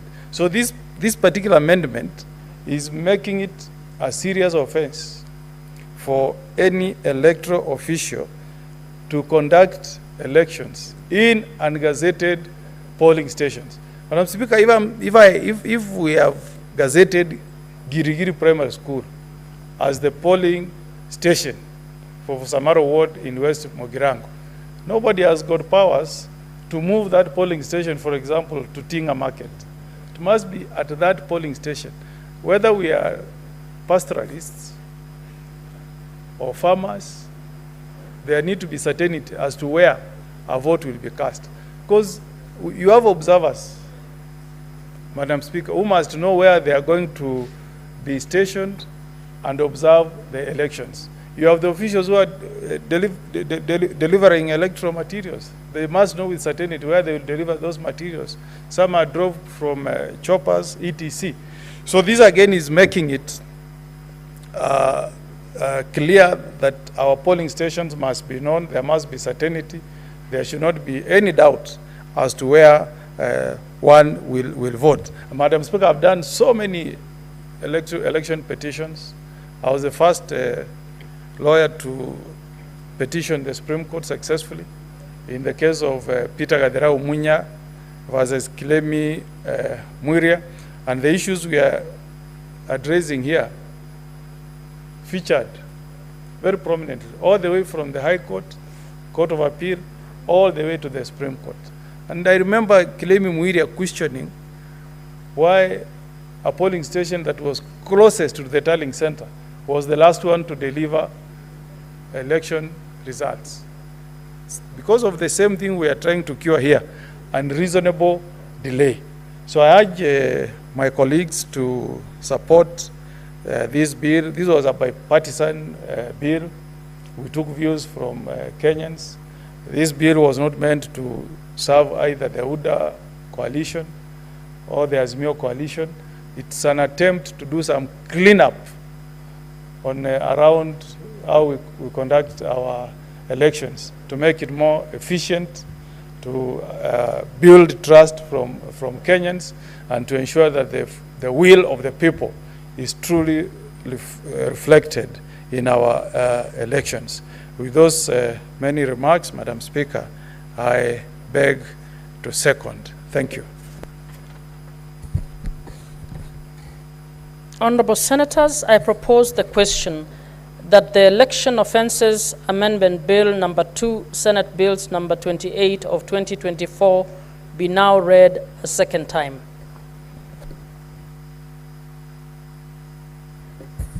Senator Khalwale. Thank you, Madam Speaker. Madam Speaker, I rise to speak in support of this amendment.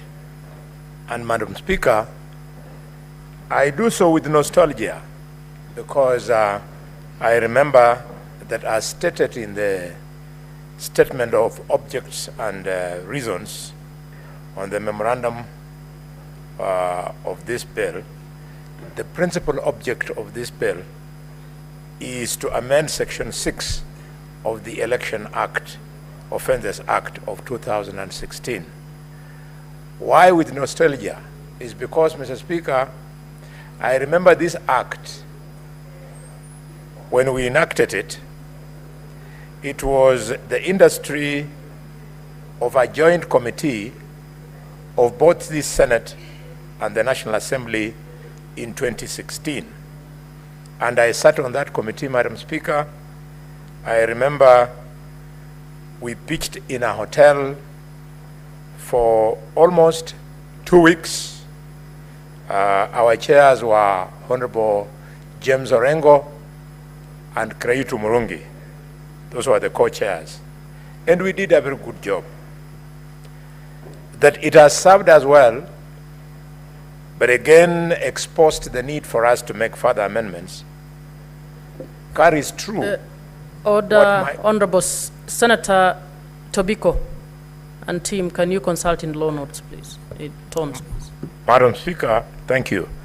Carries true what the late former Vice President of Kenya, Michael Kijana Wamalwa, told the country. Namely, that even in the best of ideas, there's always time and room for those ideas to yield ground to better ideas. I therefore support these amendments and want to insist that never should we allow the outcome of the election, of any election in this country, Madam Speaker, to be decided by the people who count votes and announce the results. The outcome must be decided by the people who vote. And Madam Speaker, I can speak with a degree of authority. I was looking at the book by the Honorable Millie Odhiambo, yes, about rigging or being rigged out. And in a way I was thinking about myself because I have gone through it all. I remember I won an election fairly and squarely in 2007. And because of lack of this kind of scrutiny, I was returned to a by-election. And the grounds, Madam Speaker, were that a brother of my opponent sat in a corner in a polling station, and he was recording what he thought was the result. And IEBC was doing its work. So when we went to court, I was accused, IEBC was co-accused, well, not really accused, but I was a respondent and they were co-respondents. The court just decided to agree with the guy who was taking some funny notes in a corner. And I was returned to an election. I remember Dr. Odinga and the former Prime Minister, Raila Odinga, and his deputy, Musalia Mudavadi, and Minister then Oparanya, and Minister then Otuoma, and Minister then AJAABU, and Minister then Anyang' Nyong'o. They all converged in Ekolomani just to teach me a lesson. And it was very exciting that when we defeated them, we now widened the margin. So these things, we have to continue tightening them. But then what a shame. I have seen elections in Ghana, Madam Speaker. I don't know, you are very experienced in these things. I've seen elections in Ghana. And you see an elections official carrying results on their heads in a carton, going to some central place where they return the things, and nothing happens to them, and people believe in the outcome. What is wrong with our country? That even with this act that we made in 2016, we still must tighten and tighten and tighten even further. There is something wrong about our very integrity as individuals who conduct elections, as individuals who present our names as candidates. We do not believe in anything. So much so that Madam Speaker, I'm yet to meet a single person who lost an election who says that I lost an election. They always say, Madam Speaker, quote unquote, kura yangu iliibiwa. I've never understood. And therefore, Madam Speaker, the amendments must ensure that as the courts decided that the election ends at the polling station, I want to support this because this is a march towards tightening that ending to truly end at polling stations. What do I mean, Madam Speaker? Most of the polling stations, IEBC has structured them so that around about 500 people vote at a stream, presided over by a presiding officer. So how it comes to pass in this country that counting 500 votes can take 2-3 days, I've never understood. I've even done an exercise, Madam Speaker, of supposing I was a presiding officer and there are 3 candidates and they have all benefited from these 500 voters. And you say,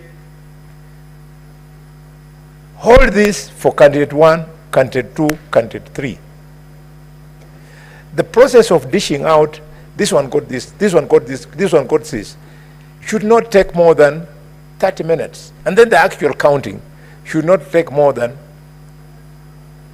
5 minutes, because to count from 1 up to 500, you don't need hours. So you'll find, Madam Speaker, this counting has been done, and the election officials in the polling station, they'll keep on sitting there, 1 a.m., 2 a.m., 3 a.m. By that time, all agents have become fatigued, they are asleep, and now the people who count the votes start deciding the outcome. I think I want to find a way, innovative, whereby we can demand, where we, by law, that announcement by a presiding officers should be within a particular time frame. At the county election, Madam Speaker, I normally get my results after 4 days. 4 days. So when you ask the county returning officer, he tells you, I'm still tallying. They'll move from that point to this point. I remember when I lost my election, which was very surprising. It's very difficult for me to lose an election in Kakamega, and the Speaker knows this. So when I lost the election in 2017, I was so surprised. So I decided to create my own IBC.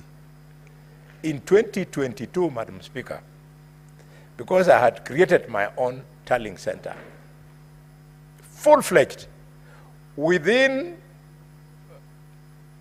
8 hours after voting, I already knew the outcome of my election.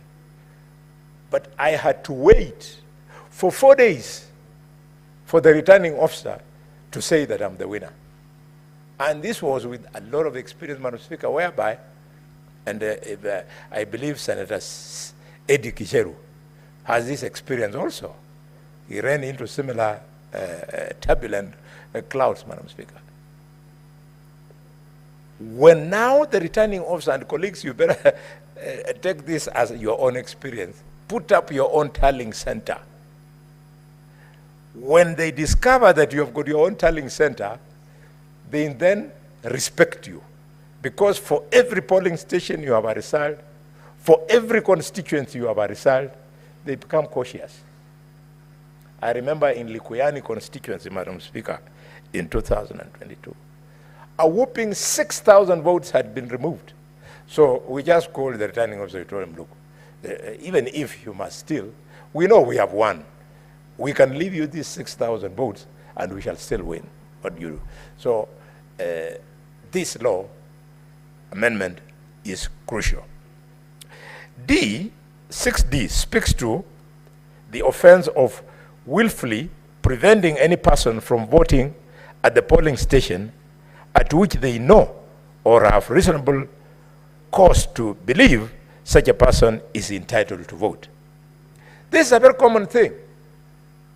Madam Speaker, if you go to a populous polling station like Gachagua'S in Shinyalu, or Malinya in Ikolomani, or Muliro Gardens in Urambe,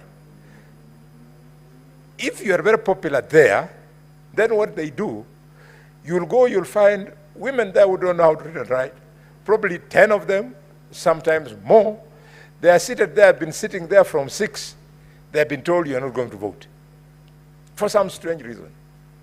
So this offense that has been put there is to put in check some presiding officers who become rogue.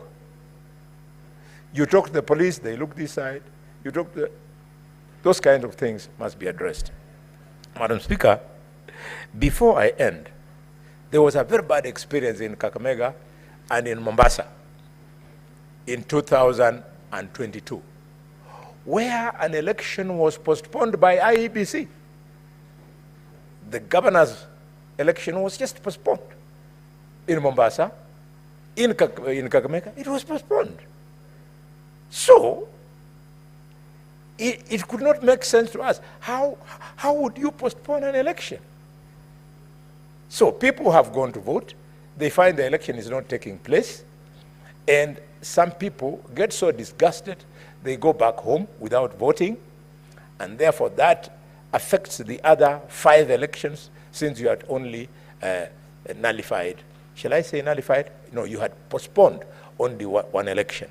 We should make it impossible for IEBC to postpone any election for any reason unless it is a question of a disaster. And if it is a disaster, Madam Speaker, how can a disaster affect only one election out of 6? If there is a storm, it should affect all the 6. So that brings my contribution to the end, but there's also this offense of a presiding officer or an official willfully rejecting or refusing to count any ballot paper which they know or have reasonable cause to believe is validly cast, or any candidate in accordance with the provisions of such a written law. This one, it is curing something which actually happens in every election. And Madam Speaker, I know you are going to be a candidate, not under affirmative action, but a straight candidate. You better take this one very seriously. The ballot is cost. And so it goes, Catherine Muma, Catherine Muma, Catherine Muma. Then the returning officer, the presiding officer, just refuses to admit that vote as being yours. Now, when you are new in the process, Madam Speaker, and you think you are winning, when they put aside 6, when they put aside 10, you don't take it seriously because you are excited. What you don't know, that if this thing is being repeated, like in Kakamega where I've got 2,000 polling stations, if they knock out 10 slowly like that, you're talking about losing 20,000 votes that had been cast in your favor. So I love this amendment, and I want to congratulate Senator Cheriot, and I think, Honorable Ichungwa, and His Excellency Kalonzo Musyoka, because, Madam Speaker, they were the ones who were the co-chairs for the national dialogue that has birthed these amendments. I support. Thank you, Madam Speaker. Senator Faki. Asante Bi Speaker kwa kunipa fursa hii pia kuchangia mswada wa marekebisho ya sheria ya makosa ya uchaguzi. Mheshimiwa Speaker, sheria hii na marekebisho haya yamekuja kupitia kwa ile kamati ya NADCO, National Dialogue Committee, ambayo hapa katika bunge letu la Senate iliwakilishwa na Senator Cheriot ambaye ni kiongozi wa wengi, na vile vile pia Commissioner Senator Okongo Mogeni ambaye alikuwa anawakilisha upande wa wachache. Mheshimiwa Spika, ni muhimu kwamba sheria zetu za uchaguzi zipigwe msasa mara kwa mara, kwa sababu kuna mambo yanayoibuka katika uchaguzi ambayo mengine labda hayakuweza kuangaziwa katika sheria ilipoundwa.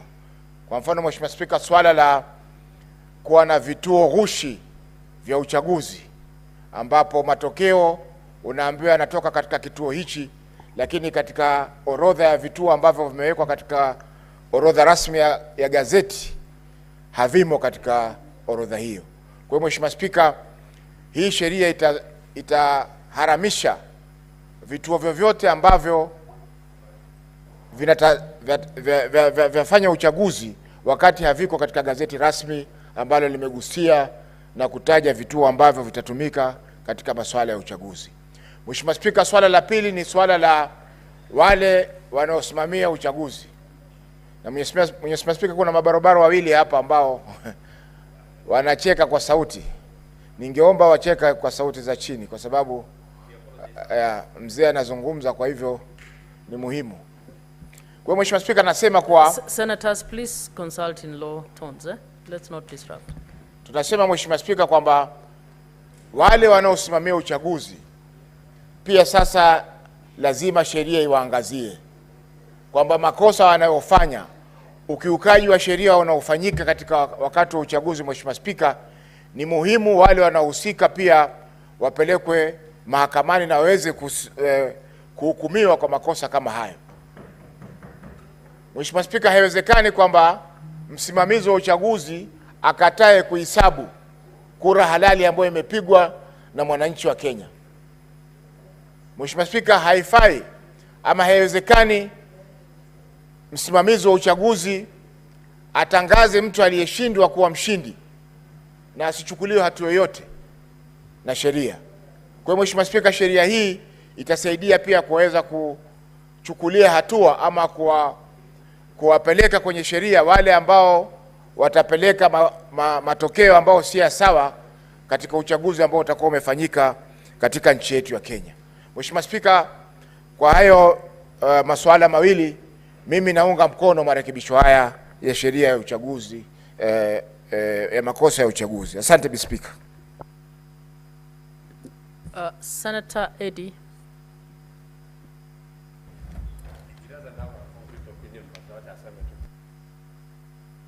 Order Senator Methu.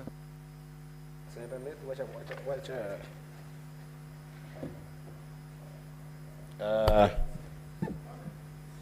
Thank you, Madam Speaker. I think that Senator Ruto and Senator Methu, please. You are not in a marketplace. Madam Speaker, I think Senator Methu seems to be very, very unsettled today. Senator Eddie, please make your contribution. Thank you, Madam Speaker. This is a very important progress, Madam Speaker, from the NADCO conversations, and a beacon of hope in the country, because every year that we have gone into an election, we have come out more bruised as a nation than before we went to an election. And therefore, it is in order to congratulate the members of the NADCO committee, starting with the co-chairs that, midwifed the production of the documents that then led to inform the pieces of legislation that we're going to see in this House, especially with regards to elections, electoral processes, electoral bodies. And this is one of those, Madam Speaker. And I'd like to start right away by supporting this particular motion, Madam Speaker, because one of the issues that we face as a country is that the commissions that run election are actually above the law, in the sense that the offenses that commissioners do make sometimes are reduced to mere mistakes. However costly they are, Madam Speaker, to the country, they end up not getting held accountable in the eyes of the nation. Madam Speaker, in 2007, I was a very young man in Friends School Kamusinga, and as a Form 2 then, the chaos that we experienced in our election and the resultant death that we experienced, if you remember, Madam Speaker, there was this envelope that eventually went to in the International Criminal Court. And in that envelope, when eventually the names were revealed in that envelope, Madam Speaker, there were people from the police who were held accountable. And there were politicians who were held accountable. And there were public servants who were held accountable. But there was nobody from the commission then that was the referee that ran the election that were held accountable. Madam Speaker, fast forward 2013, when we had an election that was also contested. Even at appearing at the court, you find that the commissioners always escape scot-free from these problems. And therefore, it's very important that we support this bill. And the bill has attempted to look at those offenses by members and staffers of the commission. And I like the way they are very specific, to the extent that if you look, for instance, the issue of documentation of elections, that is under section 6A, subsection A. And it says that one of those offenses is if anybody makes in any record, return, or other document which they are required to keep or make under such written law an entry which they know or have reasonable cause to believe to be false or do not believe to be true. The documentation of an election, given the fact that this is one of the most radically looked at documentation. For instance, Madam Speaker, we know that forms of election, starting from Form A to Form B to Form C, that then is used to declare elections at a presidential level, and the other ones used at constituency levels, Madam Speaker, these are highly regarded forms that have got security features that are very clear.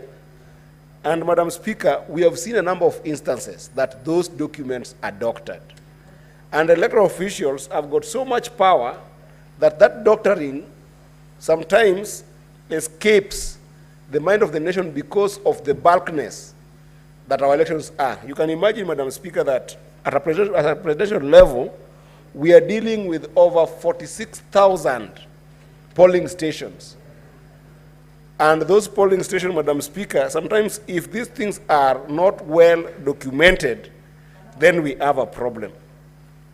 And Madam Speaker, I don't want to belabor all the sections and all the offenses that have been listed here, but I wanted to make three quick comments. That, Madam Speaker, I think that I will be submitting a number of amendments on this bill, because it is one thing to look at offenses committed during the running of an election. But I think that the biggest offenses that we can face as a country are offenses through the entire process of an election. If you remember 2017 election that was cancelled by or nullified by the court, it was nullified based on the process of the election. And Madam Speaker, in my humble view, this bill seeks to sort three things, but it also leaves three things that I want to talk about. Number one, this bill seeks to solve unreasonable delays and unreasonable doctoring of election results. I think that is well captured in this Section 6 amendment. From, if you read all the way from A to M, it is well captured. Number two, it also seeks to sort the alteration of results. If I were to summarize what I'm seeing from this bill, which is why I'm supporting it. And number three, it can essentially help us to correct ungazetted polling stations, which sometimes have also featured in a number of our election results, that you end up having some ghost polling stations, like what happened in Migori County, Madam Speaker, in the 2017 election. If you follow that nullification, Madam Speaker, there were variably so a number of polling stations that came to the Supreme Court as ungazetted, non-existent polling stations that then were used to vary that election. To the extent that this bill can solve those three issues, it's a big step to the country. However, Madam Speaker, I think that this bill must also explore the entirety of an election process, which I don't think starts by the day of voting. I think that election starts becoming a fraud when we start by registering of voters. And this registration of voters, Madam Speaker, we have seen a number of disenfranchisement of voters. Even now, there are young people in this country, Madam Speaker, who would wish to be registered voters. But because the registration process and issuance of IDs have been put as separate, Madam Speaker, I think we as a country should choose to believe that it is an offense if you're turning 18 years old and you are going to get your ID and you don't get it with your voter's card. It actually should be an offense. In fact, the issue of voter's card is something that this bill should help us question. If you have got an ID card that is genuine, why do you need a voter's card and you're already 18? And our laws say that at 18 you get an ID card, and at 18 you are a viable voter. Why then must this issue of voter's card be prohibitive for young people to be able to vote?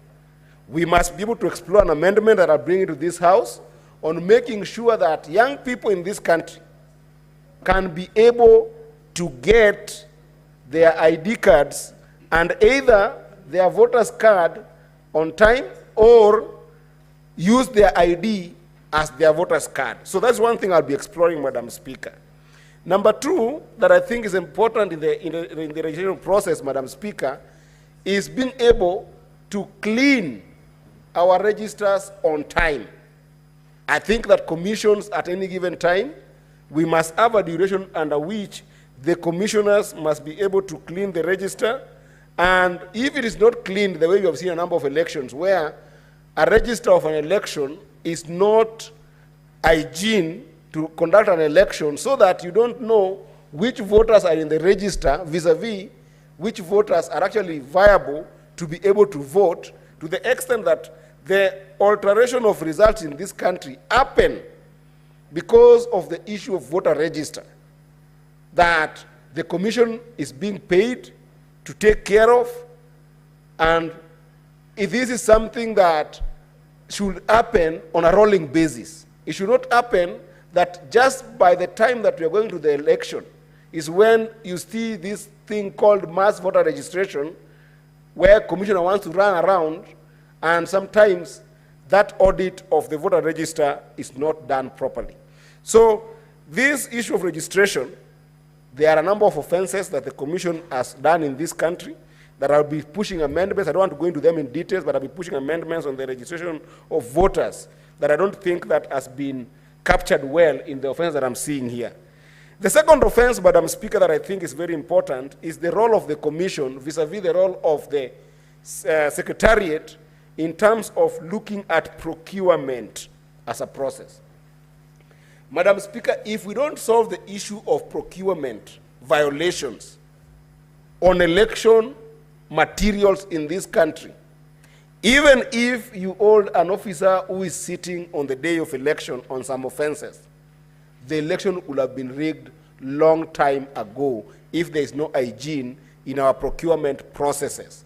And there are a number of those violations, Madam Speaker, that I believe that we must be able to explore, and I'll be pushing those specific amendments on what constitutes offenses of procurement in nature. Because procurement of electoral materials, Madam Speaker, some of them start way before even the year of election starts. There are a number of indices that have been seen that by the time an election comes in place, Madam Speaker, if you were to reflect on the election that we had in 2017, that was nullified by the Supreme Court, and then you juxtapose that election with the election that will happen in this country in 2022, Madam Speaker, you will find that the filth of those electoral processes happened at procurement, including the laws that our commission ends up signing with vendors abroad is extremely critical to be able to hold them accountable as an offense.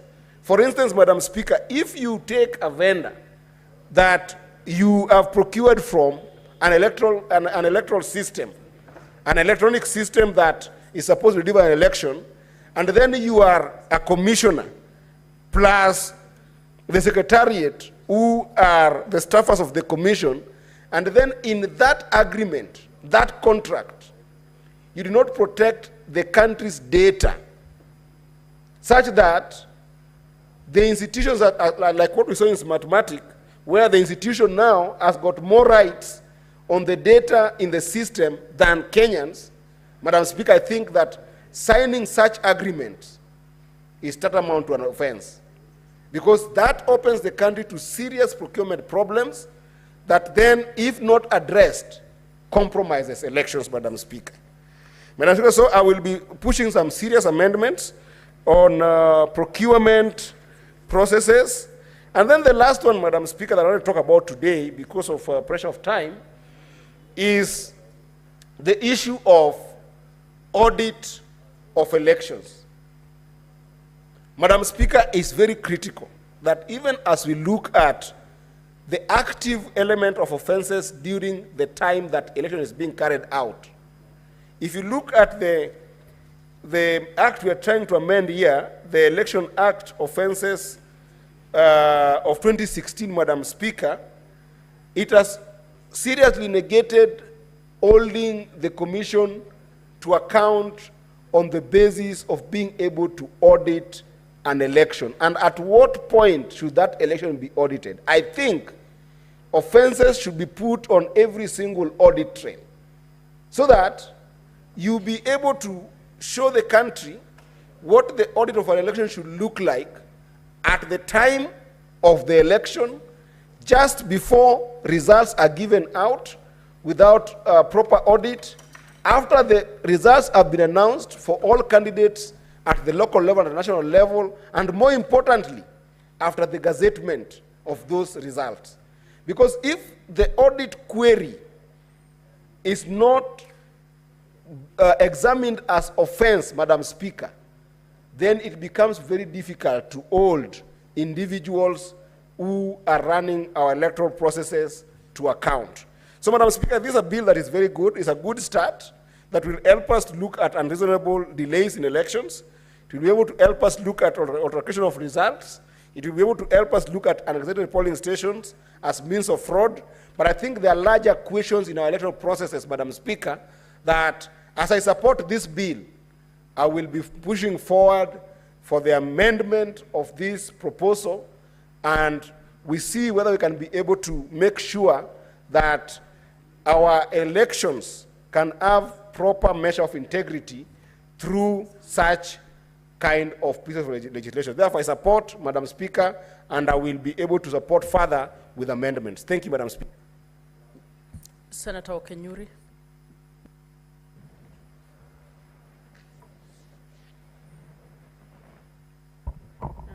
Thank you, Madam Speaker, for granting me this opportunity. I wish to support this amendment that came as a product of the NADCO talks that were actually happening. I was privileged to be in the first bipartisan joint committee that was actually trying to solve issues that we were facing as a country, and I'm happy to see the product that came from the second team that went and looked at some of these issues and came with this legislative proposal. Madam Speaker, when you actually look at this amendment that has been sponsored by the minority leader and the majority leader, we have actually made huge progress, because when you actually look at elections in Kenya, elections in Africa, we've come a very long way. Look at elections in Africa and for our case, Kenya. Most of the experiences we've had consistent agitation and refusal to accept election results. Once the opposition or any other party that has lost refuses to accept election results, you definitely know we are going to plunge into endless either war or court processes. And in court, Madam Speaker, we end up wasting a lot of resources, which we would have rather combined forces with the person who has won elections to work for the country, or work at whatever level you've actually been elected to serve people, Madam Speaker. So when I actually look at some of the proposals that have been made in this amendment, I think we are making good progress, especially when we are now coming down to the staff and members of the commission, because this is where it matters most. Sometimes I say elections are actually won on the material day of voting, where you have to get your supporters cast a vote in your favor. And we have people who take advantage of those processes, Madam Speaker. At one point, I remember I was approaching a polling station, and some of the electoral staff were reaching out to me and telling me, Esther, this is how people in this polling station are voting. Little did they know that at the back of my mind, I had whoever I was voting for.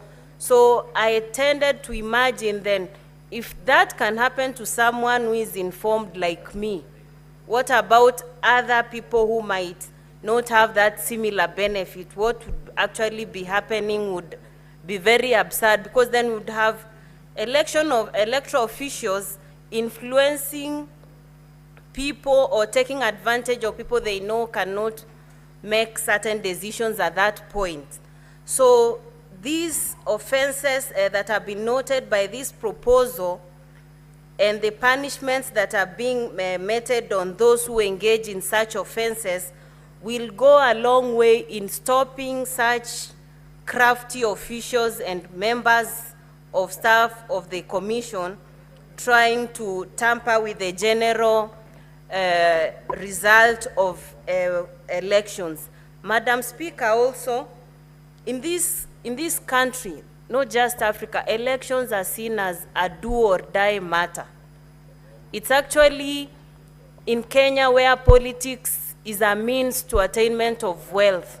That's why right now, if you look at what most people want to pursue is politics, because people think it's a shortcut to being rich and achieving whatever ends you may want to meet, Madam Speaker. So if we actually make laws which are very clear and strict, we are going to make some of these people who want to aspire for political leadership be motivated more to serve and not more on the end they are going to achieve, Madam Speaker. Because this is a reason why in other countries, when you actually study their cases, people fight to an extent where there is no election where the winner will be allowed to work on their own other than have power sharing agreements. Madam Speaker, We've had power sharing agreements, and you've seen the effects. Sometimes, if I would give my views as a private citizen, I say those are some of the worst leadership experiments we would want to engage in. So in respect for the rule of law, such proposals would be very good proposals to come, and we as Kenyans need to have a culture of respecting the rule of law. That needs to begin with us in political leadership, so that if you go to polls today and you lose an election, be very open-minded in accepting so that we can move forward. Additionally, if you're challenging the whole result, Madam Speaker, let it be within the law, whereby if it's the Form 34As at the polling station we are looking at, let it be that you really had agents who had those forms duly signed, so that when you are disputing that in court, you're not doctoring documents and coming to dispute using that, Madam Speaker. Why I'm saying that, we have most candidates who lose the election, and when they file petitions going to court, the evidence is not sufficient. And eventually you see what we get into, Madam Speaker. Finally, politics should be one way that we can transform the lives of people. Leave alone what is the interest of an individual, but the larger interest should be towards bettering the lives of the people we have had an opportunity to represent. And so I will fully support this amendment, and I know we'll keep learning as we advance, because in every election we experience new challenges, and it's as a result of those challenges that we think about new remedies to address such challenges. So the law is not very fixed. We'll keep getting amendments to suit citizens as it well applies to them, Madam Speaker. So thank you. I support this proposal. Senator Kajwang'.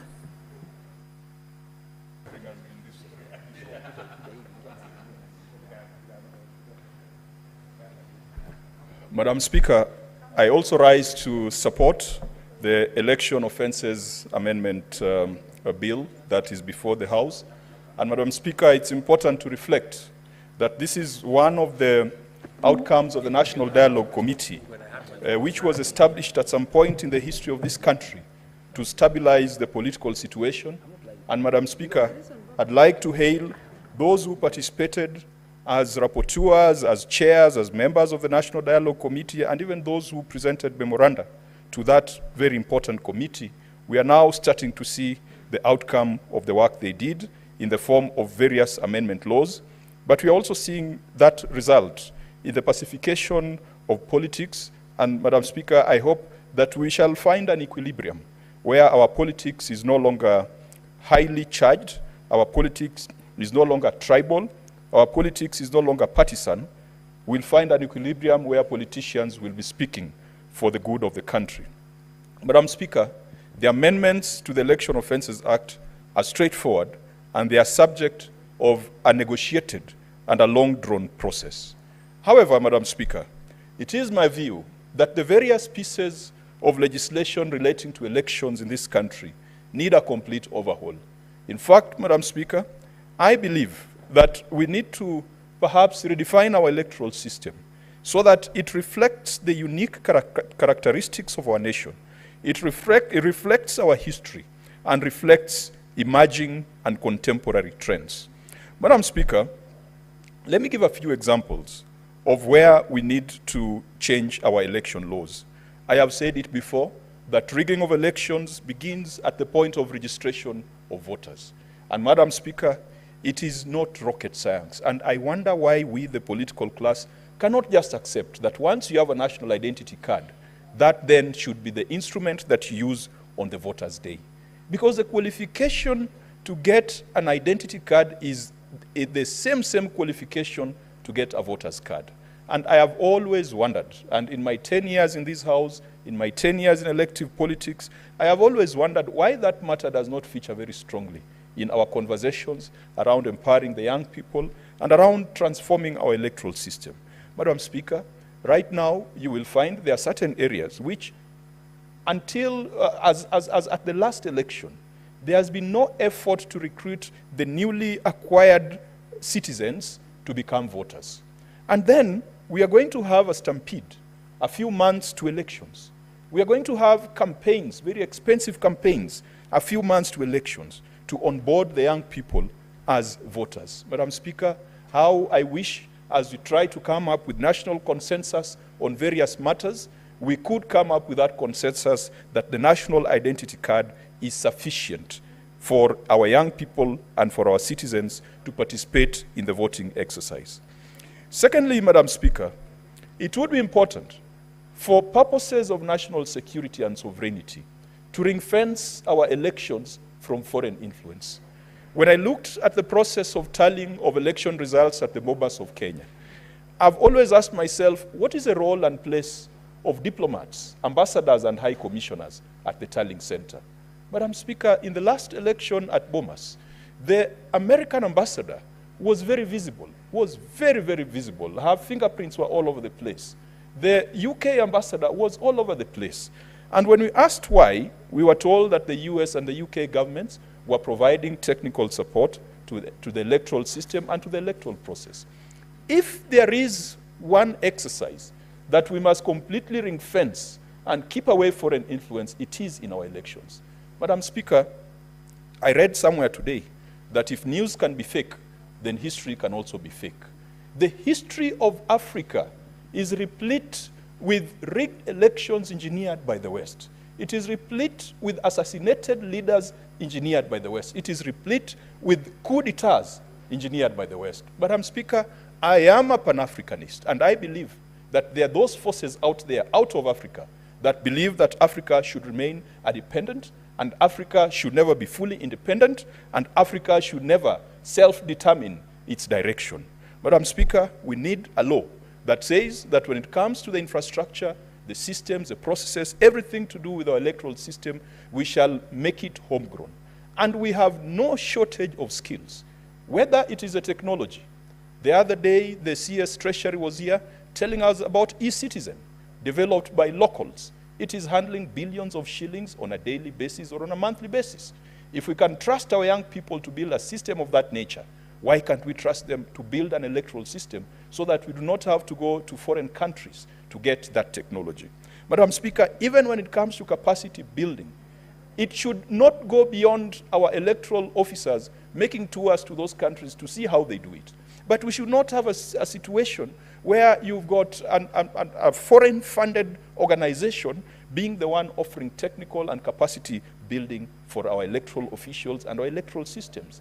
I believe, Madam Speaker, even if it's just coming from ordinary revenue, even if it's coming from a specified fund, our electoral system should not be subject of multilateral or bilateral agreements. It should be homegrown, because if we do so, we rid our electoral system of foreign influence. And Madam Speaker, if you've read about the history of Africa and not the fake version of African history, the West always has an interest in electoral outcomes, because whoever becomes the president of a country, Madam Speaker, sometimes influences the kind of relationships that country has with the West. We have seen interference in electoral systems in the Democratic Republic of Congo, Madam Speaker. Even in Kenya, Madam Speaker, I am convinced that there has been undue foreign influence in our electoral systems. And so that is part of what we need to look at in a complete and comprehensive overhaul of our election laws. Madam Speaker, the senators in this House have to spend a lot of money to get elected. Why? Because we've got an electoral system that has put the responsibility for trust and responsibility of ensuring accuracy of results on the candidate rather than the commission itself. Madam Speaker, you have heard previously when petitions have been taken to the Supreme Court on presidential election results, where the IEBC, that is mandated to ensure trust, accuracy, and integrity of results, referring to returns of agents of candidates, Madam Speaker, we should not be investing in agents in elections. If we have an independent electoral body that is of the highest integrity and credibility, and it is a very expensive undertaking. Madam Speaker, you can imagine, before election day, 3 days to elections, all of us here as senators, when you're organizing your own campaigns, you need to call your agents to a central place to train them. You call them to a central place to give them the oath of secrecy. You have to keep them in a central place so that they are not poached by your opponents. On election day, they have to be at the polling station. They have to be at the tallying center at night. They have to sit for 3-4 days waiting for the results to come out. Meanwhile, Madam Speaker, you are maintaining them, paying them allowances, giving them airtime, taking care of their food, taking care of their accommodation. Election day expenses of a senator in this House, Madam Speaker, is on average 10 million Kenya shillings. That is if you decide to deploy your agents in a proper manner. Of course, there are some of us who sometimes you find you don't have strong opposition, and then you decide to just ride on existing systems. But where the situation is tight, Madam Speaker, a senator will be required to have 10 million shillings for the 3 days pre and post-election. If you multiply that by the 47 counties, we are looking at an enterprise, Madam Speaker, that is hundreds of millions of shillings. It's actually billions, Madam Speaker, that could have been put to better use. And I've just spoken about the position of the senator. I've not spoken about the woman representative. I've not spoken about the governor. I've not spoken about the president. Madam Speaker, in the American system, it is estimated that political campaigns, and that was about 8 years ago, was costing 16 billion US dollars. 16 billion US dollars on politics. And that was more than the budget of half the American states. If you look at our expenses when it comes to elections, Madam Speaker, it is money that could have been directed to other places, but we spend it because we have no trust, because we have an electoral body that has not demonstrated integrity. Madam Speaker, we need to also look at the other laws that relate to spending on elections, but we can reduce that expenditure if we build institutions, technologies, systems, processes, and an infrastructure that inspires trust. Madam Speaker, it should be enough for a candidate to present themselves on election day, make sure that people vote, and trust that the IBC officials and the security officials that are there will be able to provide a result that reflects the voice of the people. And yet, we never trust them. When you see policemen in that hall, you feel that they've been sent by the state to rig you out. When you see IBC officials, the default mode is that they are going to rig you out. The fear is that they are going to be bribed by your opponent so that they can declare the wrong results. And as a result, our polling stations have become battlegrounds where each candidate has got 2 agents, 5 security people, 5 mobilizers. It is against the election laws, but it is something that happens. And that is why sometimes it takes too long for results to come out of polling stations. And Madam Speaker, interestingly also, when the tallying has been done at that polling station, candidates insist that they must be part of that entourage that transmits the results to the constituency tallying center. And then candidates insist they must be part of that entourage that transmits results to the county tallying center. Madam Speaker, that is a system that is broken, and we have time for us to change it. Madam Speaker, many of the countries that we look up to, what we are calling modern democracies, be it the US, they are holding their elections in November, I think 4th of November. They do not have the same system of fast past the post that they are imposing on us. Look at France, Madam Speaker. France election is a 2-round election for the legislature. You only win on first round if you get 50%. But otherwise, if you don't get 50%, even as a member of the legislature, you have to go for the second round. Look at South Africa, proportional representation. Look at the United Kingdom. We are talking of a Westminster style of democracy. Where did we get this mongrel of fast past the post, where elections have become ethnic census, where people sit down and say that we, the Basuba, we are many, or we, the Luo, or we, the Kikuyu, we are many, and so we are going to take the next election. And Madam Speaker, in the last conversation, there was something called Building Bridges Initiative. It was bastardized. It was shot down in the courts of law for lack of public participation. But there were some interesting proposals. I do recall a proposal that came from the governor of Kisumu, who is currently the ODM interim party leader. He had a proposal that we cannot take these Western systems in entirety. Let us try and build a homegrown solution where it is not a winner-takes-it-all approach, where it is not a first past the post, where it is not, our election is not an alliance of tribes. Madam Speaker, our election has been an alliance of tribes. It has been described in many words. There have been shareholding structures. There have been all sorts of conversations and nomenclature to our politics. It is wrong because it pits communities against each other. It pits tribes against each other. And our politics then becomes a game of chess where the antagonists are one tribe versus the other. We must rethink our electoral system, but this is going to take a very radical rethink, Madam Speaker, because when it suits those in power, then they are in no rush to change it. It is only when it does not suit them that they want to change it. And this conversation has been there from independence, and this is a conversation that brought the dichotomy between KADU and KANU. It was never settled, Madam Speaker, because we opted for a broad-based government at independence, the way we have opted for a broad-based government today. And as a result, Madam Speaker, Jaramogi Oginga Odinga, 2 years later, was kicked out. They say history repeats itself. And I don't know which one comes first, as farce or as tragedy. But history truly repeats itself. The things we saw in 1965 have come back to haunt us in the year 2024. The things we saw post-independence, because of flawed politics of ethnicity, have come back to haunt us today.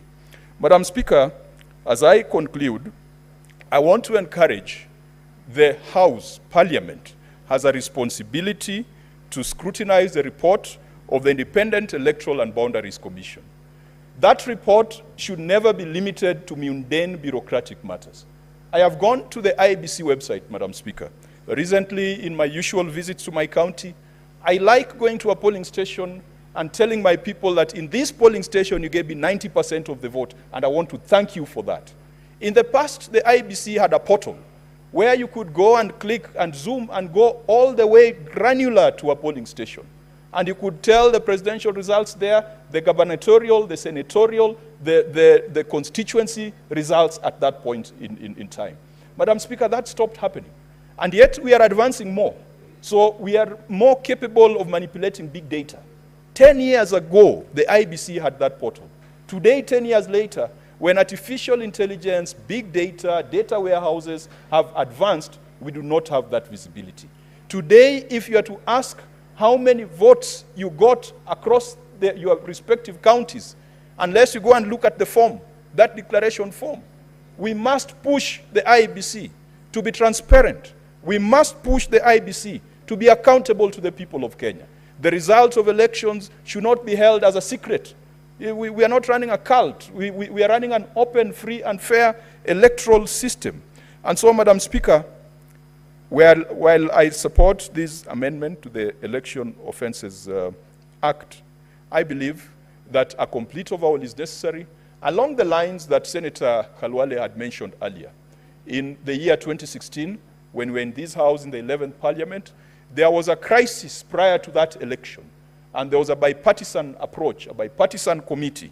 We called it the Windsor Committee, led by Senator James Orengo and Senator Kiraitu Murungi, that gave us the minimum reforms that were necessary then. I believe that we have enough time not to go for minimum reforms, but we have enough time to go for comprehensive reforms. Madam Speaker, I support and I do pray that the other NADCO bills will find their way to the House for quick enactment. Thank you, Madam Speaker. Senator Ruto.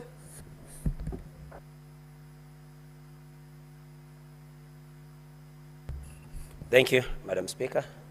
I also rise to make my contribution to this amendment bill, Madam Speaker.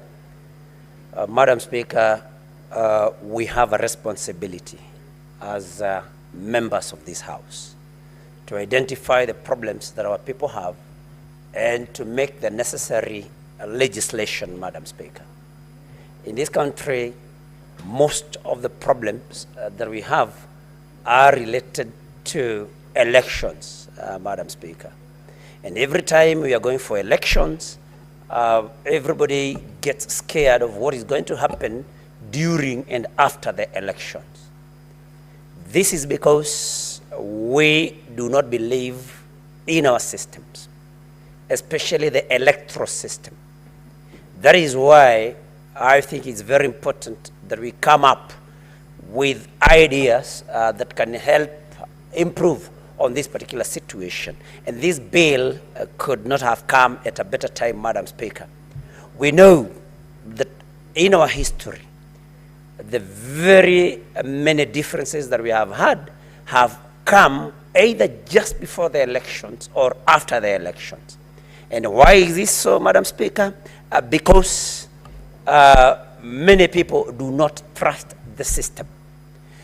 And so, Madam Speaker, looking at this particular bill and noting that under the memorandum on objects and reasons as given by the majority leader and the minority leader, Madam Speaker, that we will create offenses for members and staff of the commission who unreasonably delay in declaring results or knowingly alter declared election results, Madam Speaker. I think the first step towards solving the very many problems that we have with our electoral system is making it a responsibility of the individual officer of IEBC. Because when we see IEBC as an institution for offenses committed by members of the IEBC, staff of the IEBC, then it does not become incumbent upon a member when they are executing their duties to take the necessary or the due diligence and care. That is why when we make it through this bill, when we make it mandatory that whoever commits an electoral offense as in the execution of their duties as officers of staff or staff of IEBC will face the music, then we shall be beginning to get somewhere, Madam Speaker.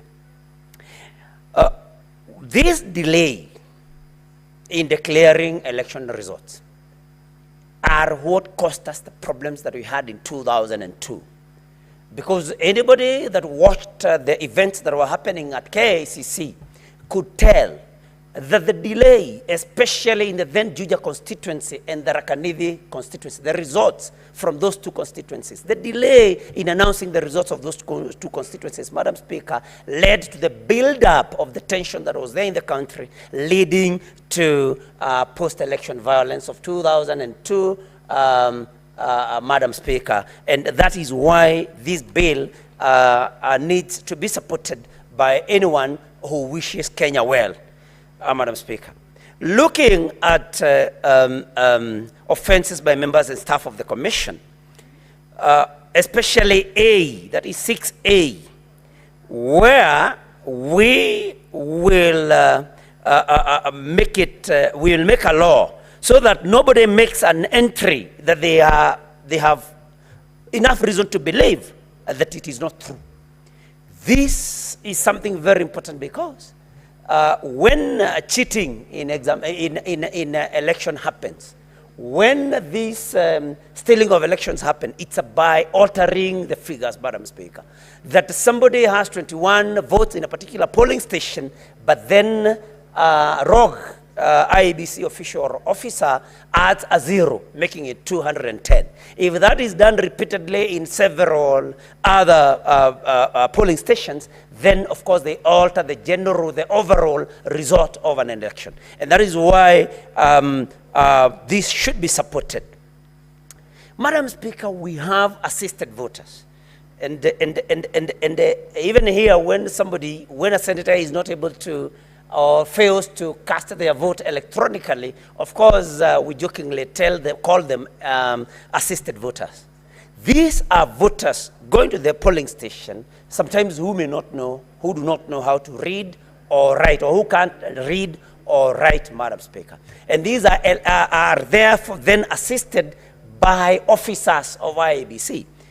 And this is another avenue where stealing of votes happen, so that you, the officer or the staff that is mandated with the responsibility of guiding such an assisted voter, then lead them in marking in the spaces that are not for the preferable or for the one that they came or they prefer to vote for, Madam Speaker. Madam Speaker, we have a problem also in this country. And it is also it's not just about elections. It's about, people faking disability. And that is why I'm excited about number C, that whoever allows, when you have a reasonable, you don't have a reasonable, a reasonable cause to believe that somebody is visually impaired or has a disability, if you allow them to vote in a way that is only specified for such people living in such disability, then that you'll be held accountable for that. Because this is something that we should discourage as a society, that nobody prefers living in the disability. So when somebody pretends, in order for them to be able to gain some advantage or some favor, they pretend to be living with this disability, then such a person and anyone assisting them should actually face the law, because that is what progressive societies do, Madam Speaker. Madam Speaker, there was one election where the Right Honorable Raila Odinga went to Kibera to cast his vote. And then there was this particular presiding officer, and I can see that Senator Beth Siengo has actually raised her antenna.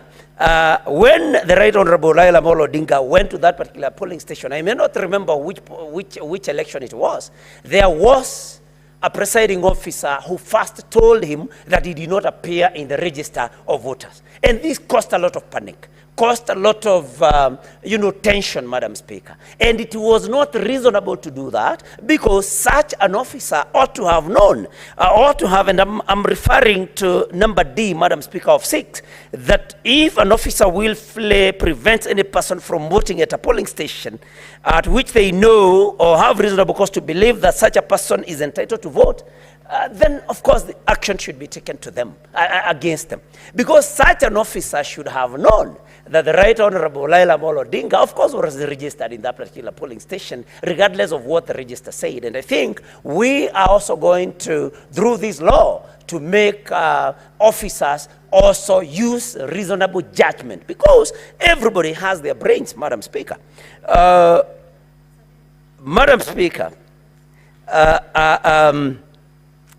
when we have people, when we have an election that is very close, 2 or 3 votes could mean a lot. And that is why numbers E and F under the same section 6 should be supported.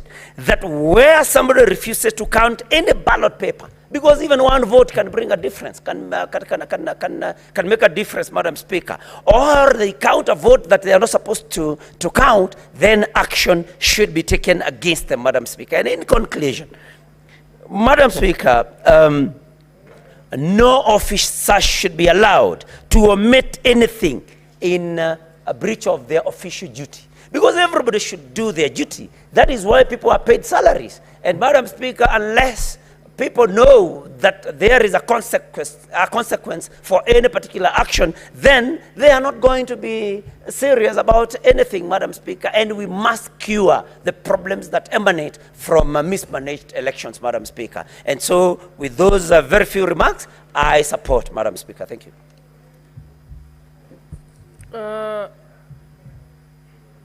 The mover to reply.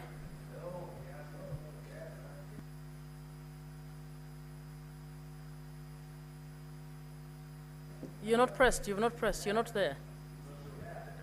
There is no one on the dashboard.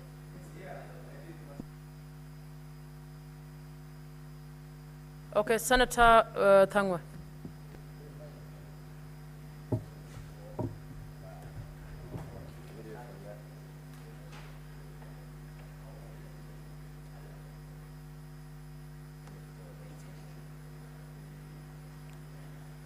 Thank you very much, Madam Speaker, for the opportunity to also contribute. on this Election Offences Amendment number 2 Bill 2024.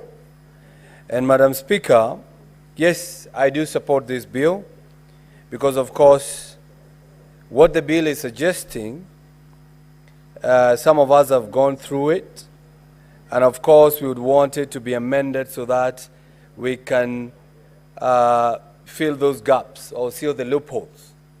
Madam Speaker, as many have said, yes, the bill is supposed to cure the unreasonable delays when it comes to the announcement of election results, Madam Speaker. And I remember, although this is talking about the general election, I remember in 2017, Madam Speaker, there was a delay. I can give this as an example in Kiambu County, where the election of 2017, although it was the nomination, party nominations, where the results of the governor were announced, the results of the women rep were announced, but the results of the senator, they had to take about 3 days, Madam Speaker, to give the results. I think that was the period where the returning officers were cooking the results. So if this law was also to be applied within the political parties when they're doing their nominations, I think it can cure a lot of irregularities that would come with it, Madam Speaker.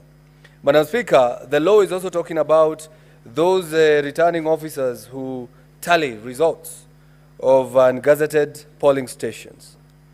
And also it has been discussed that no one, the returning officer or any other person, should interfere with the results, Madam Speaker.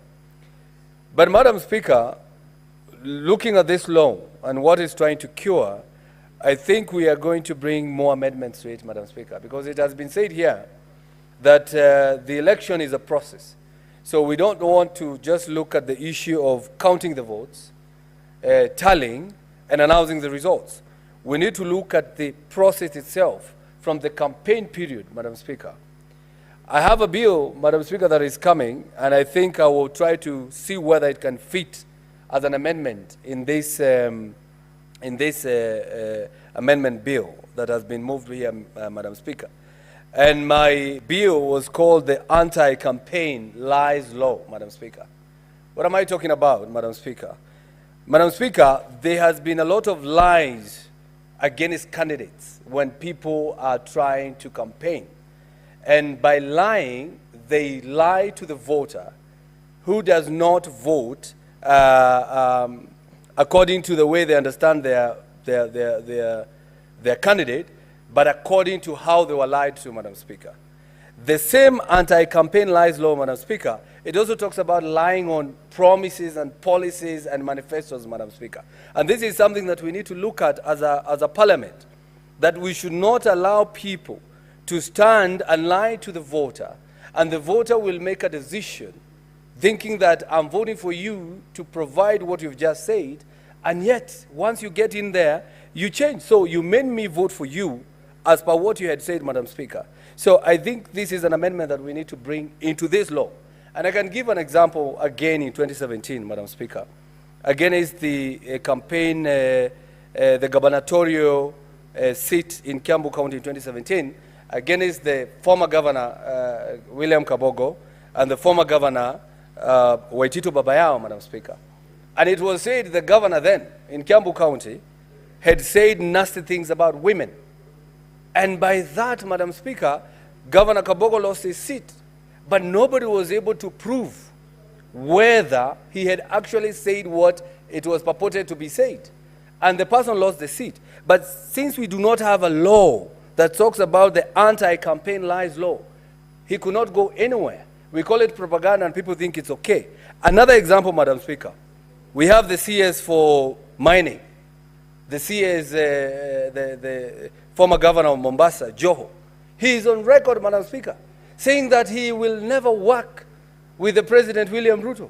He called President Ruto a thief, and he said, I cannot work with him.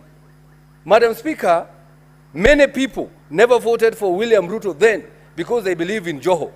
But today, Joho is in government. He is working under the same president, the same Ruto that he said he will never work with. So, Madam Speaker, they lied to the voters, and the voters did not make the right decision. The voters of Mombasa never voted for us, never voted for Ruto. never voted for President Ruto, Madam Speaker, because they believed in what was said by the then Governor Joho, Madam Speaker. So what I'm trying to say, and what I'm... What's your point of order, Senator Eddy?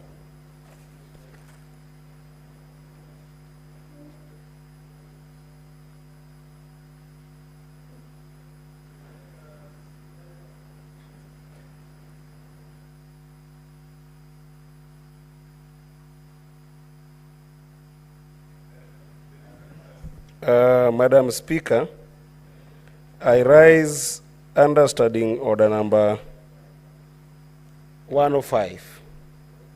Madam Speaker, read together with Standing Order number 101 and with prevalence of Standing Order number 101 on content of speech. Madam Speaker, the content of speech of the Senator of Kiambu has provoked the word "they lied to the people." And this is discussing the person of Honorable Joe, who is the CS for blue economy, mining in the country, Madam Speaker. There's a duality in that statement, Madam Speaker. There is one statement of fact issues that arises from the standing orders, but more importantly, Madam Speaker, is that it is discussing the persona of Honorable Joe, to the extent that the Senator of Kiambu is mischaracterizing and prosecuting the persona of the CS in this House without a substantive motion, Madam Speaker. And Madam Speaker, I think that is very out of order, and I think he should be able to withdraw that statement, apologize to the CS Joe, vehemently so, and if possible, Madam Speaker, if he must speak the kind of language that he has put on the character of the CS, Madam Speaker, then Senator Eddy, it has to be the substantive motion. You've actually made your point on there, your point of order. Senator Karungo, do you want to substantiate at a later time, or do you want to withdraw? Madam Speaker, now, this is what we are trying to cure. The truth, Madam Speaker. I have nothing to apologize about, because it is in the public domain. And if you'd want me to substantiate, Senator Karungo, I'll bring that please, clip here. Substantiate your statement by tomorrow, by Monday, when we. Yes, and I hope, Madam Speaker, when I substantiate, you will allow for us to play a clip or a video of the said CS. Senator Karungo, please proceed. I will do that, Madam Speaker. I will do that, Madam Speaker. And thank you very much, Madam Speaker. Madam Speaker, protects me. He has not even spoken. No, just speak where you are, please. Madam Speaker, I stood under the point of order 101 and point of order 105. The Senator of Kiambu has responded to point of order 105, where he says he can be able to substantiate, Madam Speaker.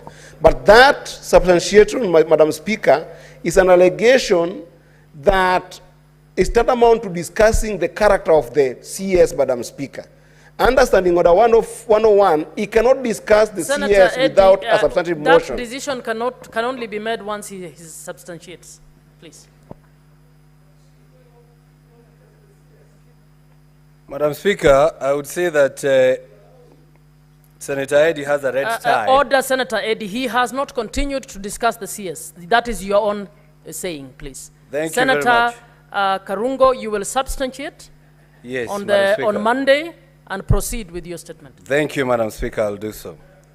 Madam Speaker, we can always substantiate the truth, and we will do that, Madam Speaker. Thank you very much.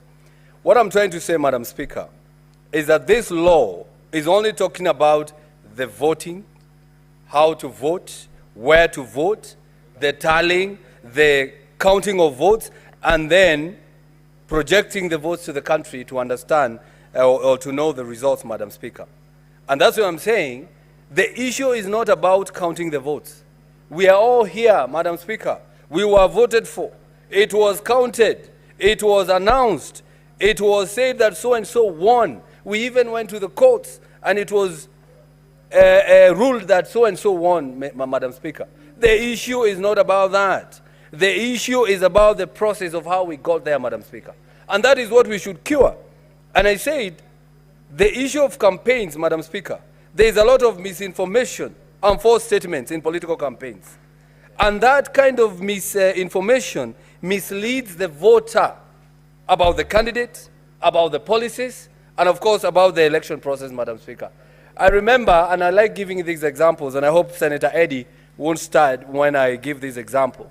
During the Moi era, Madam Speaker, people were being lied to.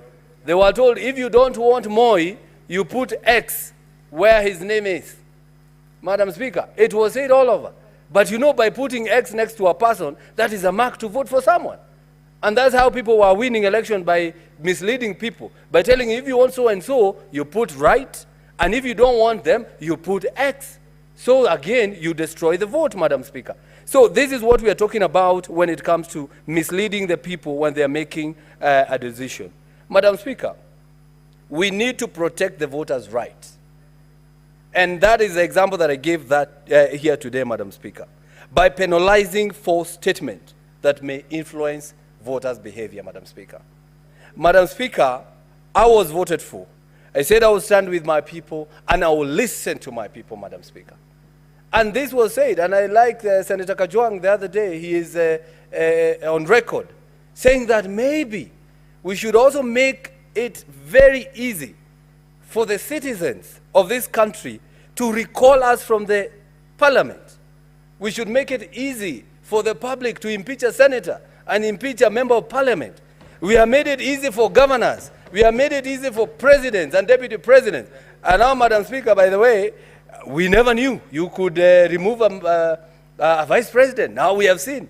Now, it's a drill, Madam Speaker. Maybe what is coming is bigger than that, Madam Speaker. But what I'm trying to say here, Madam Speaker, is that now we know that it is easy to impeach a deputy president, a governor, a deputy governor. But why is it so hard to remove an MP?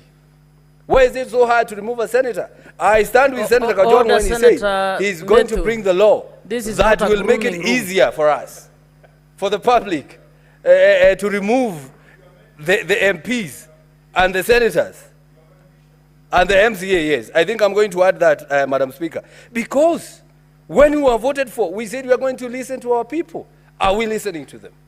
Our people tell us, don't pass the finance bill. They even come to the streets, but we still pass, Madam Speaker. So I think this bill is an issue of not just votes. We also need to protect, or to make it an election offense when you lie to the people for them to vote for you. Because lying to the people to vote for you, you are voted under pretense, Madam Speaker. And that is conmanship, and that is against the law, Madam Speaker. Madam Speaker, as I support this bill with the amendment, I want to give an example. In 2010, the general election of the United Kingdom, there is a candidate by the name Phil Woolers, Madam Speaker, of the Labour Party, who was found guilty of false information following the Section 106 of the UK Representation of the People's Act, Madam Speaker. And what was the problem, or what was his issue, or why was his election nullified? It was nullified, Madam Speaker, because he lied against his opponent by the name Ellie Watkins, Madam Speaker. How did he lie? He said, if you vote for this man, he is an extremist. He is following Muslims. And if you vote for him, he will run away from the constituency and live in another constituency, Madam Speaker. But their law protects that. So Mr. Watkins went to court and said, how did he know I'm going to move? How did he know I was an extremist? And so the court listened to the case, and his election was nullified and was barred from running for the next 3 years, Madam Speaker. We need to clean our electoral system, we need to clean our electoral processes, and we need to clean we need to protect the integrity of the vote, to protect the people who vote for us. So I will support this bill, and I'll be bringing more amendment to it, Madam Speaker. Thank you very much, Madam Speaker. Senator Mungatana. Madam Speaker, I'd like to say on the onset that there are very many good provisions in this bill, in this amendment bill, and I support it. But Madam Speaker, I think we need to improve on some of the provisions which have been made in these proposed amendments. And Madam Speaker, I don't believe that these improvements would be outside the purview of the NADCO agreements, but it would just clarify what we mean or what we meant to mean within this amendment bill. Madam Speaker, I'm looking at the proposed 38A and the proposed 39. These clauses, Mr. Speaker, Madam Speaker, that deal with the declarations of results, they are not very clear. And I think some clarity at the stage of amendments, at the committee stage, we will need to put some clarity into this. Madam Speaker, 39, which is a new proposed clause, is talking about determination and declaration of results. Now it says that the Commission shall determine, declare, and publish the results of an election immediately after the close of the polling, and results declared at the polling station shall be final. But again, it goes on to say in 39 subclause 4, for purposes of a presidential election, the Commission shall tally, announce, and declare the presidential results before tallying, announcing, and declaring the results for other elective positions. Madam Speaker, we need to improve this. Why? If the tallying has been done for the other positions, but the presidential tally has not been done, why should we delay the constituency returning officer by putting this requirement that we need to have the presidential results first declared? I don't think this is a useful kind of legislation, because it tends to try and manage the actual intelligence, or they try to micromanage what the constituency returning officer should do and what the county returning officer should do. Why should we wait for the tallying of the results of the presidential candidates before we announce the results of the member of parliament or the results of the member of the county assembly? Why should we tie those things together? The member of county assembly has his own ballot, has his own campaign, his own results, and then maybe they have finished counting, they have finished tallying. Why should we delay the announcing? Because maybe the president's polling station, in that polling station, has a lot more, and yet we have finished with this one.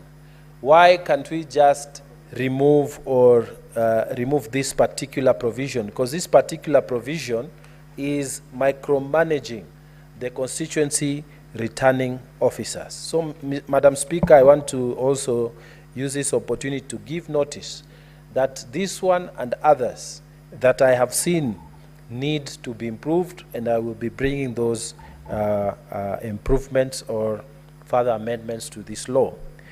Madam Speaker, I'm looking at clause number 23, and this deals with the amendments that have to do with the procurement process for the technology that will be used during the counting. Madam Speaker, there are good provisions that have set out the kind of technology, and I'm happy to see that even the intellectual property rights of the technology that we are going to use during the elections shall now, by law, vest in the commission. So the issue of we have to access the servers, I don't know from which country or outside Kenya, that issue now has been dealt with by law. And I think this is a very good improvement in our system. But Madam Speaker, what I thought that is lacking in this provision, we need to have by law a requirement that IBC will have to do a trial run of the process. And we have the political parties forum where all political parties are members and they are registered members there. We need to have a trial run so that everybody can say we in fact went through the process. The IEBC took us through the process, how a person is supposed to vote, how the tallying is supposed to be done, how the transmission of results is supposed to be done, and how we will also have a verification if we need to, so that, Madam Speaker, every political party signs to it, so that we have fidelity to the law and to the reflection of the will of the people. Madam Speaker, we need to put this provision somewhere, that a trial run must be done. Political parties and all those other independents who intend to run independent can have a look. Because, Madam Speaker, the problem in this country has been the integrity of the system of electioneering. And, Madam Speaker, I have observed elections in other countries. I have had the fortune of observing on behalf of the Pan-African Parliament, which this Senate graciously sent me to. And, Madam Speaker, I have seen IEBC, equivalent of IEBC officials, they take the people prior to the elections, and they see the whole system. There's no hiding the system. And days before the elections, again, members of political parties and officials are taken through the system again and told that if you had issues with the previous trial run, we want you to see now what we have improved, so that you can agree with us when we declare these results that is a reflection of the will of the people. Madam Speaker, we have to have a system that has all the integrity requirements, and it has the goodwill of political parties and those who intend to run for the elections as independents. Madam Speaker, on the question of evaluation of the elections, Madam Speaker, I generally support this, but we must look at the cost element. We must also not make elections so expensive to operate and even more expensive after electioneering process during evaluation. So, Madam Speaker, I think for the sake of predictability, we need the firms that will be evaluating to be known in advance, to have been put on the list as service providers to that effect, and that there's some indication in terms of the cost. Why, Mr. Speaker, Madam Speaker, is because the cost of elections in Kenya has been so large, and even right now, when we fund IEBC, we are always told there are debts to pay. There are suppliers who have not, even to date, there are still suppliers who have not been given their checks. So, Madam Speaker, we need to be careful about exaggerating the cost of elections, to include evaluation, put it in the law, but we are not looking at the costing. So, Madam Speaker, we think that IBC should be directed through law or regulations, that the people who are going to provide this service must be known in time and the kind of quotation they will bring, so that we are happy to spend that money at the cost that they will is reasonable. Madam Speaker, I'm happy, very happy about the requirement in this law that says that 3 months before the election, we must have all the polling stations gazetted. This is a very good one. Why, Madam Speaker? Because in some instances, counties as huge as Tana River County, Madam Speaker, sometimes that latitude to open polling stations has been abused in the electioneering process. Why? Because some polling stations are introduced very near to the election, when actually you people are campaigning. When the candidates, we are on the campaign trail, we are told there's this other new polling station that has been gazetted. And now, as a candidate, you have not planned for those polling stations. And the distances are so huge. And this makes a lot of sense to say that 3 months before the general election, all the polling stations must be gazetted and we must know them. So those who are intent on campaigning for various positions can be clear. We've got to create some predictability around electioneering. So I'm very happy about that proposed amendment. Then, Mr. Speaker, now, there has been some problems, and I'm very glad that Clause 22 has captured this challenge, that sometimes people have gone to court to say that the transmitted results, electronically transmitted results, are not true.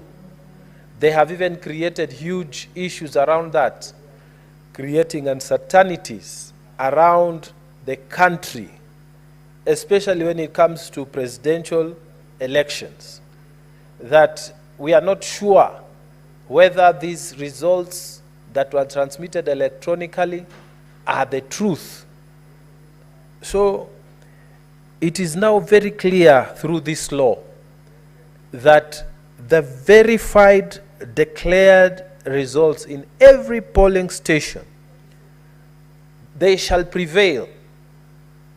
Those physical results shall prevail if there are any doubts about the electronically transmitted results.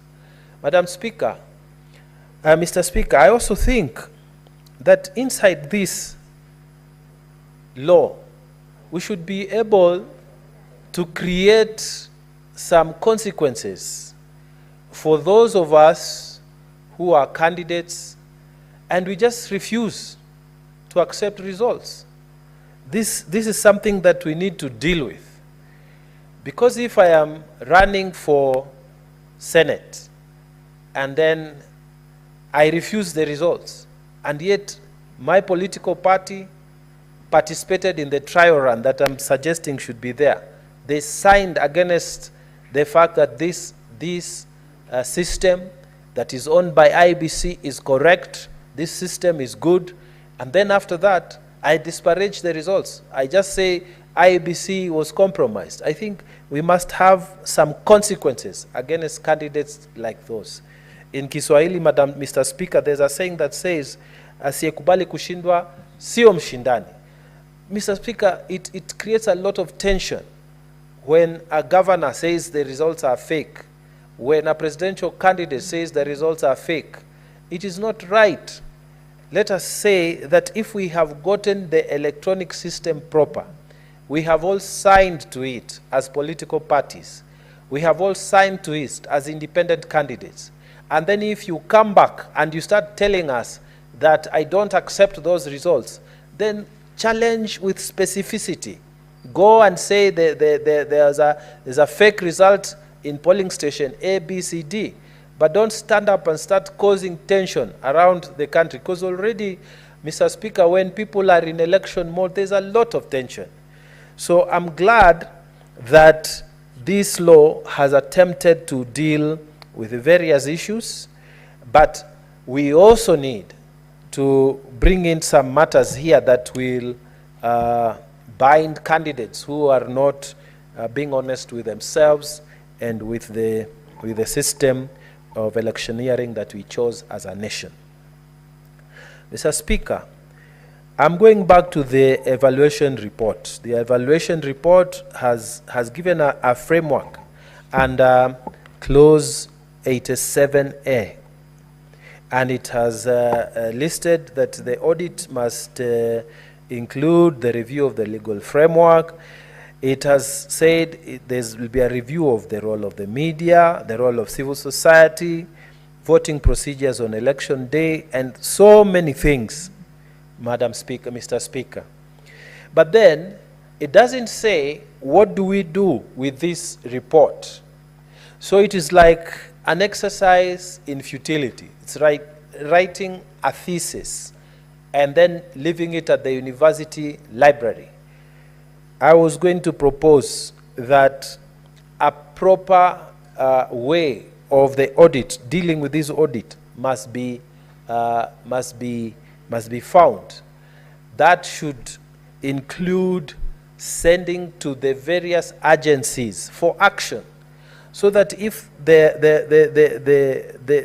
was fraud, for example, that was found by that report, that there were exaggerated costs in the electioneering process for the procurement of certain goods, then people must bear consequences. If they say that the information technology was compromised, what we were shown is not what happened during the election, there must be consequences. So it is not enough to say that we should review, carry out an audit of what happened in the elections.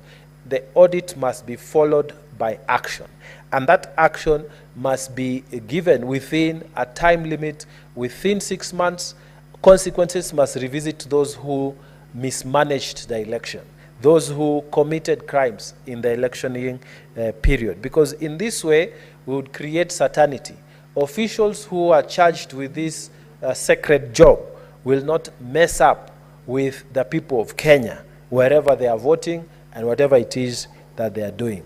So I would be proposing amendments to buttress this provision so that this evaluation can go somewhere. It should not be like a thesis in the university. And I would also be proposing change on some of these provisions to provide for trial run for the technology, so that, Mr. Speaker, the people of Kenya can have confidence in the integrity of the election process. But on the whole, this is a very good improvement of the election laws that we have. Mr. Speaker, the election laws must continue to be changed. They must continue to be improved. They must continue to be fertilized so that we can have elections that have integrity in this country. Mr. Speaker, we don't want a situation where when people are going for elections, people have tension. We should be like other countries.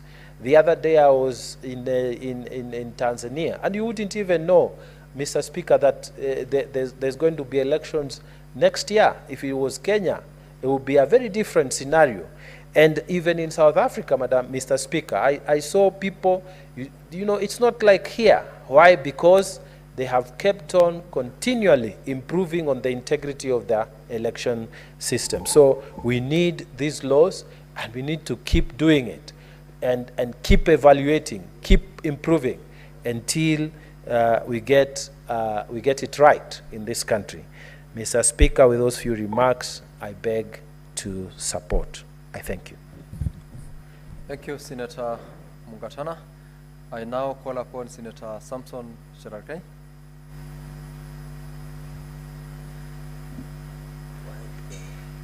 Yellow on.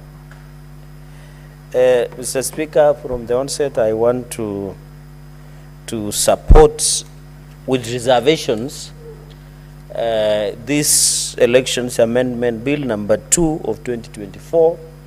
Mr. Speaker, if there is any aspect in this parliament and in this republic that we have over-legislated, we continue to over-legislate, is the issue of elections laws in this country.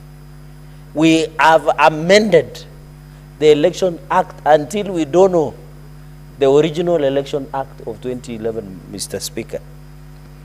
And therefore, it shows our mistrust, the value system on accountability and transparency and ability to trust the institutions as a country, Mr. Speaker.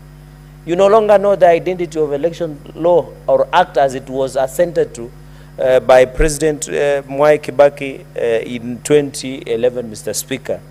You know, in us who grew up in rural areas, Mr. Speaker, and maybe you also, you used to go to school and you used to walk mungu shoes, or what we call barefooted, and then you used to have short, Mr. Speaker, that used to have a lot of patches in Apigwa Kiraka. You used to, until the original shirt that you are wearing to primary has changed color.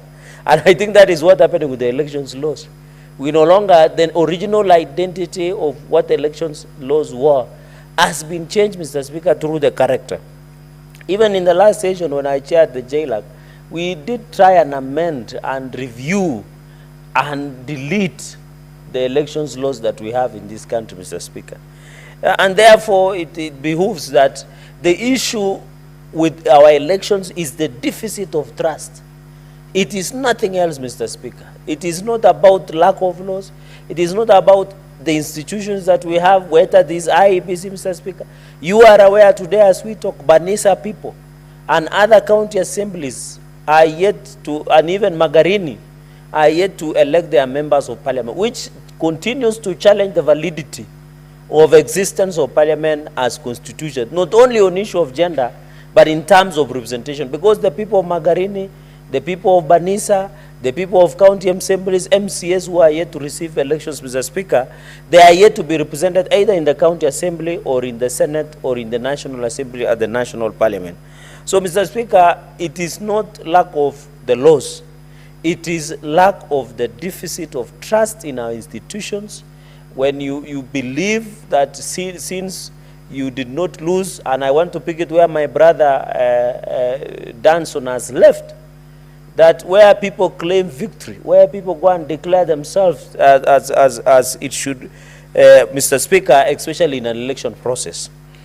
Mr. Speaker, I am happy. I think this bill, Mr. Speaker, is essentially wants to do cleanup of the elections laws and elections act, Mr. Speaker.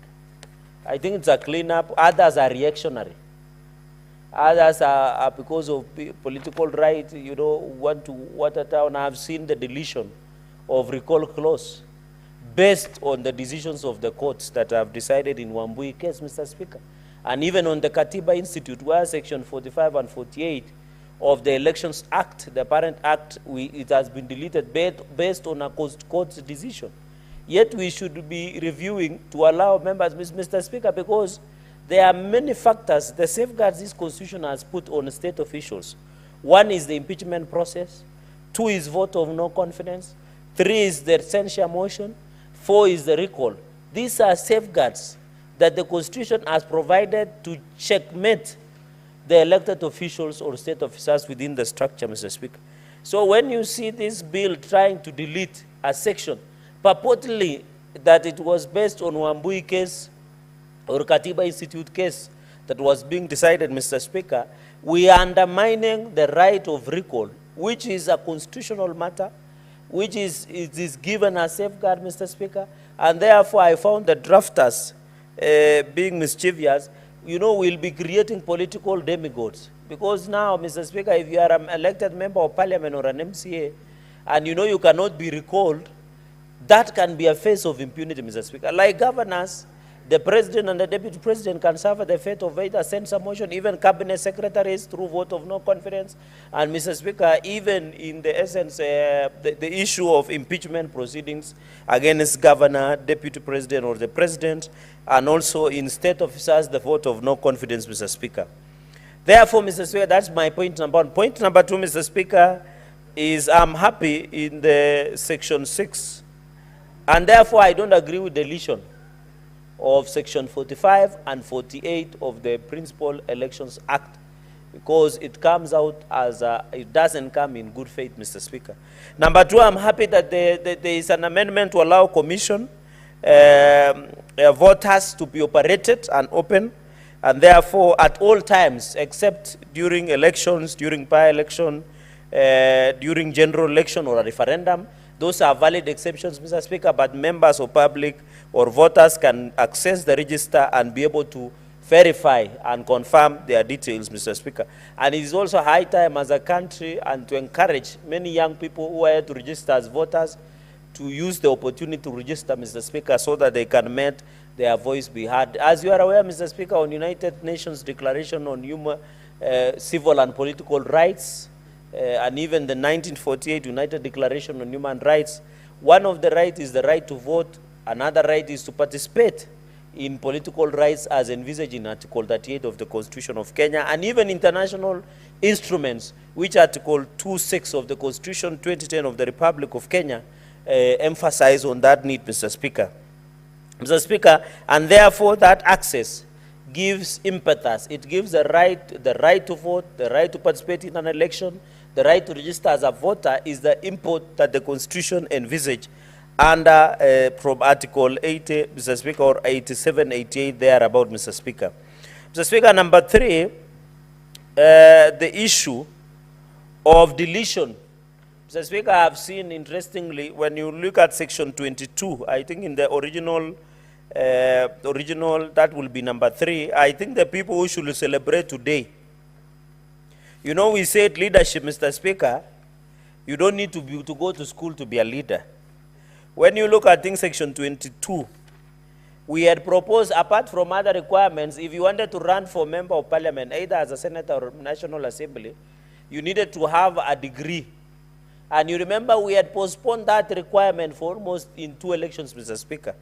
One of them, Mr. Speaker, was that you should have a degree from a recognized university if you wanted to, Mr. Speaker, to be run as a member of MP and also as member of the county assembly. Mr. Speaker, this section has been deleted. Mr. Speaker, this section has been deleted. Sorry, it was a section, I think it was in Wamboi case, sorry, I mixed it up. In Katiba Institute, Mr. Speaker, where clause 25 deletes section 45. One of the reasons, Mr. Speaker, on section 45 was that before you run, there are minimum requirements like you must be a Kenyan, you must be registered, Mr. Speaker, you must, and I think, Mr. Speaker, that is section 22, sorry, of the Act, of the Parent Act. Mr. Speaker, I think the people who should celebrate the most tonight is the MCAs and members of parliament, because we have removed educational requirements. What you need to do is to convince the voters why they need to elect you. You need to know how to speak Swahili or English or sign language as provided by law. And you need to provide an ID, Mr. Speaker. So this is for people who are arguing that Parliament had intention of locking out any other potential people to become elected members of Parliament or MCAs. Today, if we pass this proposal, it will mean there will be no need of educational requirements, except to know how to read and write, and to either speak in Kiswahili or English or sign language, because those are national languages, Mr. Speaker. And this comes from the NADCO. So, Mr. Speaker, I don't know, it will be now to the wisdom of voters, now that everybody can run. So long as you are not alien, so long as you are now the education requirement has been removed, and this is a significant milestone, because I have many friends, Mr. Speaker, who either or another way, they have a reason why they don't do school. They can be good MCAs, they can be good senators, they can be good members of parliament. Mr. Speaker, this is the biggest milestone, and I support, because personally, I believe leadership, Mr. Speaker, should not be based on your educational quality. While education is good, and I want to say this without fear of contradiction, while I support this, Mr. Speaker, it behooves you, I'm also learned, and I'm not saying there is no place of education in leadership. Education will allow you the ability, the capacity, our age, God was gracious enough, we went to school. I'm not saying that people should not go to school, they should go to school. But what we are avoiding is to be discriminative as against the Constitution of the Republic of Kenya, as was said by the Wambui case. I think she was the former member of Otaya after Kibaki retired, and that was the precedent in terms of reviewing of Section 22. So to the MCAs, I know a number of MCAs, Mr. Speaker, has been calling us. When NADCO report was being done, most of the MCAs and a number of members of parliament were worried with this provision. And therefore, Mr. Speaker, even it will assist us with this issue of fake academic documents. You know, as elections approaches, you find some people, even people who wanted to run for serious seats, apart from MCA and MPs, they had to go and manufacture fake academic documents and degrees, Mr. Speaker. I think now that it is no need, I hope the manufacturing and fake will come to a stop now that it will not be needed, Mr. Speaker. But I want to encourage colleagues in leadership that also you need to make progress. Even personally, I'm still in school, despite that number of academics. I'm not professing that I'm more learned than more people here, but at least, Mr. Speaker, as leaders, if you need to grow, if you need to run for governor and president, of course, and deputy president, you must have a degree, and think that's a constitutional provision, Mr. Speaker. So I saw that as a significant, where we no longer need academic requirements, Mr. Speaker, on that issue. On the issue of number 4, in the Gazette, the names of political parties, I think this the principal act after Section 33, by introducing 33A, we need to know who will run for an election. We need to know who runs with a party and independent candidates. And I think this is very important, Mr. Speaker, so that wananchi or the voters will be well versed. Mr. Speaker, when you look at the introduction of section clause 38A by amending Section 38 of the parent act, Mr. Speaker, the Commission shall appoint a place or polling station for each electoral area, which must be gazetted. I agree it should be published, Mr. Speaker, because sometimes they normally say per polling station or per polling center, at least 700 per, they use classrooms, because most of it we use primary schools. So there are places, Mr. Speaker, like Nairobi, another place where there are huge population. At least IEBC will be given a leeway to increase the number of polling stations so that it allows efficiency. Because you remember the voters sometimes have challenges of sickness, others are disabled. Although I know there is priority, Mr. Speaker, others are expectant, others are sickly, and therefore we wouldn't want a scenario of Kideri man, where a Kideri man just queue with the Kideri and they get head of state commendation. And some people who have worked for this country have never even seen that head of state commendation, Mr. Speaker. So we want to reduce and ensure, Mr. Speaker, that we give that latitude, and it should be gazetted. I think we need to have a timeline on when it can be gazetted, Mr. Speaker. Mr. Speaker, you look at the Section 30, and therefore with the new section, Mr. Speaker, the Commission shall determine, declare, and publish the results of election immediately after the close of polling results shall be declared at the polling station that be final. Mr. Speaker, this issue has been canvassed in the court of law for the longest time possible, Mr. Speaker, and you are aware. The law has always said the results declared at the polling station shall be final. And I'm happy this Section 39 that is being introduced, Clause 39, declare the polling station shall be final, so that we avoid where there is stuffing of ballot papers. You know, if you move from one polling station to another, if you move, for example, from St. Francis Chapter 8 polling station in Mosoria to maybe in Daptapa Primary School, Mr. Speaker, there is a lot of, you know, Mr. Speaker, during election, Satan is always active. He's always perambulating and carbonating. Could you please approach the chair for a moment? You'll go back and conclude on your statement.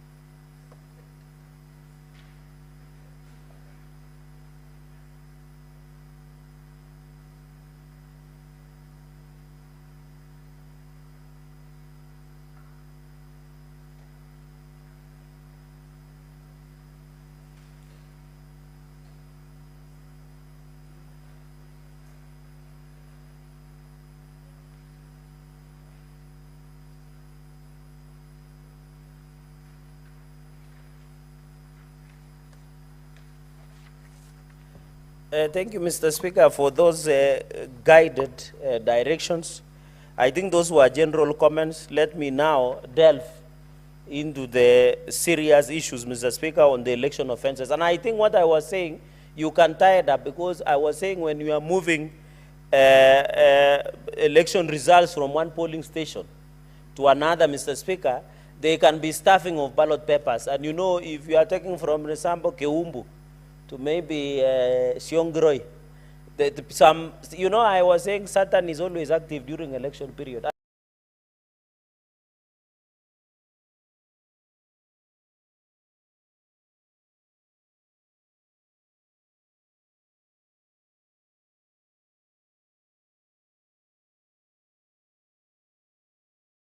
That night, especially, in fact, during even nominations, Mr. Speaker, and the open way to ensure that, and it ties up, Mr. Speaker, with my earlier submissions where I've said, in areas like cities like Nairobi, Mr. Speaker, you find there is a lot of population, there are voters, there are any challenges, Mr. Speaker, and I think it should be gazetted.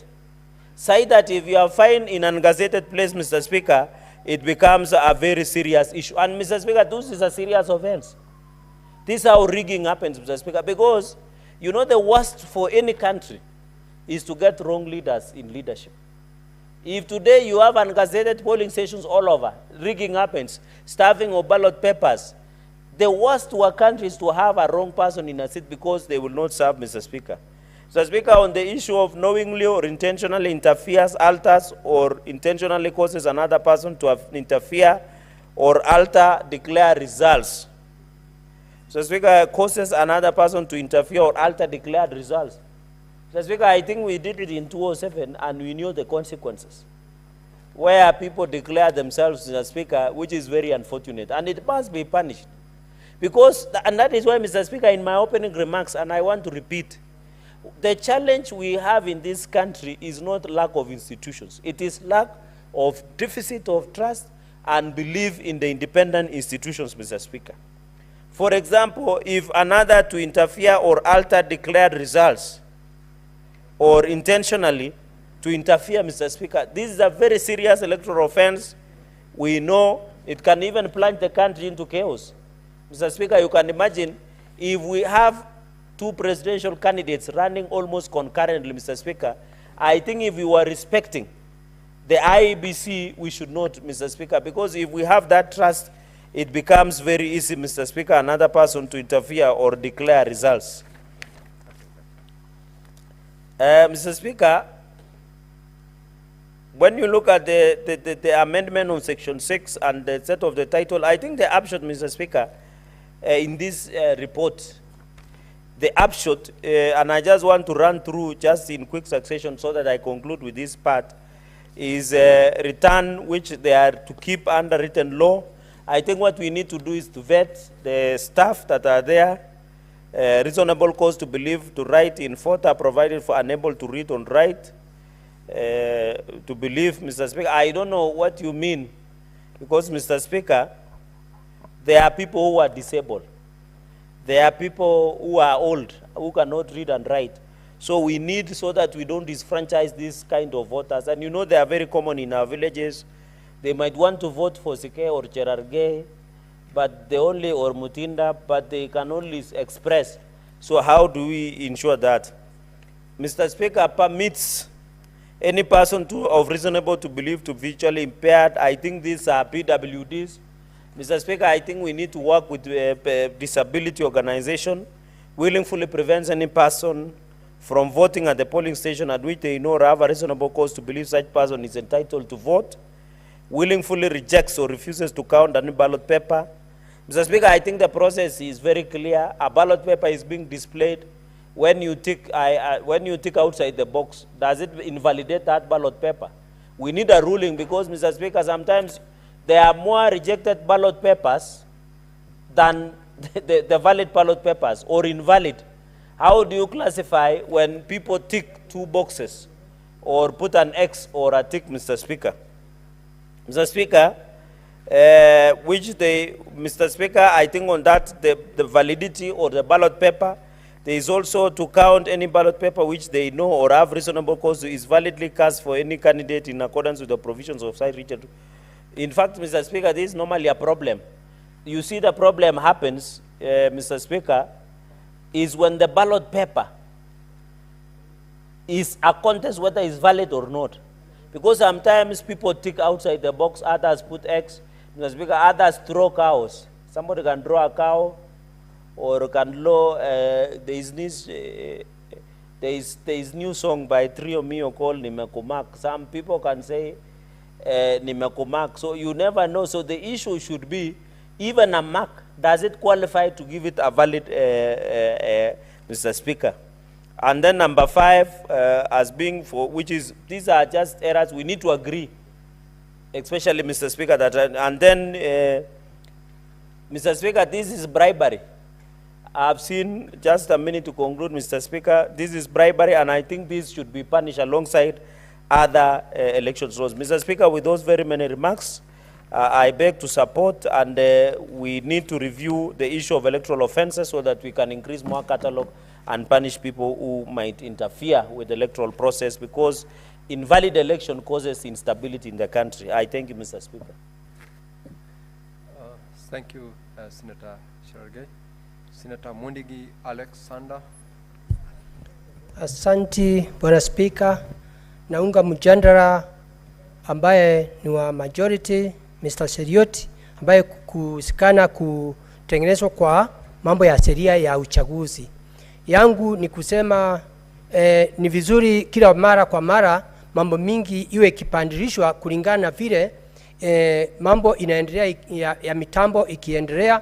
Kama mambo ya uchaguzi tunajua katika wodi nyingi ama vituo vya uchaguzi kuna kuanga na shinda, lakini ningeomba serikali iweze kupatia IMBC mambo ya hela juu ya mitambo, kwa sababu Bwana Speaker, tumekuwa tukiona uchaguzi ikifanyika polling stations zingine zinakuanga na shinda kwa sababu haikuangi na stima, zile zingine haikuangi hata ile vitu ya kupeleka kule kwa vituo, unakuta wale maafisa wa vituo inakuanga na shinda. Zile zingine ni kuwa vituo zingine unakuta mvua imenyesha na hakuna magari ama vitu ambaye inafaa. Kwa hivyo Bwana Speaker, ningeunga mkono vitu nyingi iweze kupandirishwa. Pia Bwana Speaker, naunga mkono mambo ya uchaguzi juu ya wale watu wanakuwa wanasimama kama MCA, senator na pia MP na women rep, juu ya kuondoa makatasi ya ndingiri, kwa sababu tumeona siku hizi juu ya kila mtu aweze kuonekana, Bwana Speaker, kwa sababu tunajua, tumeona watu, si ati tunasema elimu ni mbaya, kwa sababu hata sisi enyewe sisi wote siku hizi tunajua elimu bora ndio msingi ya maisha ya vijana wetu ama msingi ya mambo ya dunia. Na tumeona hata watu wengine wafanya biashara wanafanya kazi kulingana vile inafaa. Tumeona vile wamesaidia masinani, kwa hivyo naunga mkono. Hata isipokuwa ni vile akuwezekani, ningeomba wale watu wako na hiyo mjadala, hata kiti ya governor ingekuwa inaondoa ndingiri, kwa sababu tumeona watu wengi wako na unjuzi ambaye kama yule alikuwa Solomon katika Biblia. Kwa hiyo Bwana Speaker, naunga mkono, na pia naunga mkono Bwana Speaker, mambo mingi ipandirishwe, na pia mambo ingine ingepandirishwa ni wale watu wanalipwa mambo ya uchaguzi, wale watu wanapeleka magari pale kwa vituo inakuanga na shinda sana. Unakuta watu wengine mpaka leo katika Kenya hawajawahi kulipwa, na ni kitu moja ya aibu sana, kwa sababu watu wengi Bwana Speaker wamekuwa wakitafutwa, wanapatiwa subcontract, mambo imeharibika. Kwa hivyo Bwana Speaker, naunga mkono mjadala ambaye ni wa majority, Mr. Serioti, iweze kupandirishwa, iweze kuonekana na njia ile inafaa, kwa sababu mambo mingi naunga mkono Bwana Speaker. Asante. Ni mimi Senator wa Embu Alexander Mundigi. Thank you, Senator Mundigi, the Deputy Party Leader. Now, there being no other senator who is seeking to contribute to this bill, I ask the Majority Leader to reply. Thank you, Mr. Speaker. I really want to appreciate the contribution of all our colleagues that have taken time to speak to this very important bill. I say it's important because we are the practitioners. We are the political players, Mr. Speaker. And I observed this when we were moving the bill, that many times in the excitement of passing laws, occasionally we pass laws here which later when they are applied in the field, we ask ourselves, who passed this legislation? Who was it, and what was the thought process that went into this thing? Therefore, Mr. Speaker, each colleague that has spoken, including those that have proposed even further amendments, go on to make this our proposal of how to make our electoral process neater. Mr. Speaker, I want to propose further that I hope, even as we consider further amending this bill, that there can be a way in which the same high standards of poll credibility we are trying to set up in our general elections, we can apply them in our party elections as well, Mr. Speaker. So that you have members of a political party participate, do the nominations, meet certain standards, Mr. Speaker. Party discipline, Mr. Speaker, is an important democratic credential which is heavily lacking in our political culture. Mr. Speaker, I wish it was possible for us to ensure that the threshold for which we set is in line with the manifesto and aspirations of a political party, as such that when you elect an MCA, when you elect an MP, a senator, a governor, a president, a deputy president, Madam Speaker, you are able to hold them to account in line with the ideals and the values of that political party. So that they sign, they know for a fact that I belong to the UDA party. We are of this shade in terms of our economics. We are of this shade in terms of our social political culture. We are of this shade in terms of our religious pluralism, and so on and so forth, Mr. Speaker, such that we don't even have to get to levels of impeaching leaders, Mr. Speaker, that even a party organ on its own can choose to deregister you for advancing certain causes that are not in line with the views and the ideals of the political party that you belong to. It is unfortunate, Mr. Speaker, that up to date, we have not been able to organize our politics in such a way that people respect the values of the political parties that they are elected on.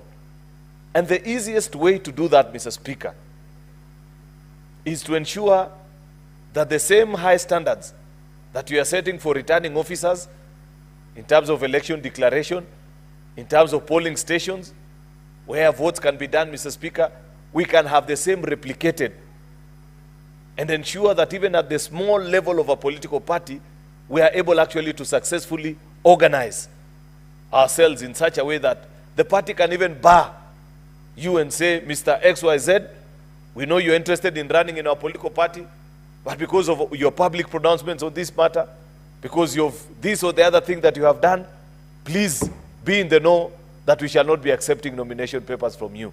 And let it be known. And even members of the public to appreciate and know that that person cannot run on a particular ticket, despite the fact that that may be the general or popular political party in a certain region or location, Mr. Speaker. That is the day we shall begin to see hygiene in our politics, something that we are desperately yearning for, something that we so badly need in our politics, Mr. Speaker. Therefore, I do hope that as we do all this business of cleaning up our political cycle, and I want to laud the NADCO bills, Mr. Speaker, because they are aiming at ensuring that eventually when these bills become law, including the bill that we debated yesterday on the independence of the office of the Registrar of Political Parties, Mr. Speaker. Today we are talking about electoral offenses. Tomorrow, Mr. Speaker, there is another amendment also, Mr. Speaker, that we hope that can help us clean up our political space and ensure that eventually when all is said and done, we go to the 2027 general elections, Mr. Speaker, with a better cleaned up political space. Therefore, Mr. Speaker, I want to appreciate our colleagues who spoke. I hope that they can bring the amendments, but just be quick to remind them, like I have observed, Mr. Speaker, that this is a bipartisan bill negotiated at great pains with our colleagues from the minority, and therefore we will have to caucus and agree if there are any changes to be made. With those very many remarks, Mr. Speaker, I beg to reply. Mr. Speaker, further, in accordance with Standing Order number 66.3, I want to request that we defer the putting of a question, Mr. Speaker, until a later date. I thank you, Mr. Speaker. Thank you, the Majority Leader. And pursuant to Standing Order 66, the putting of the question with regards to the bill is deferred to the next session of this House. We now rise. Honorable Senators, it is now 6:30 p.m.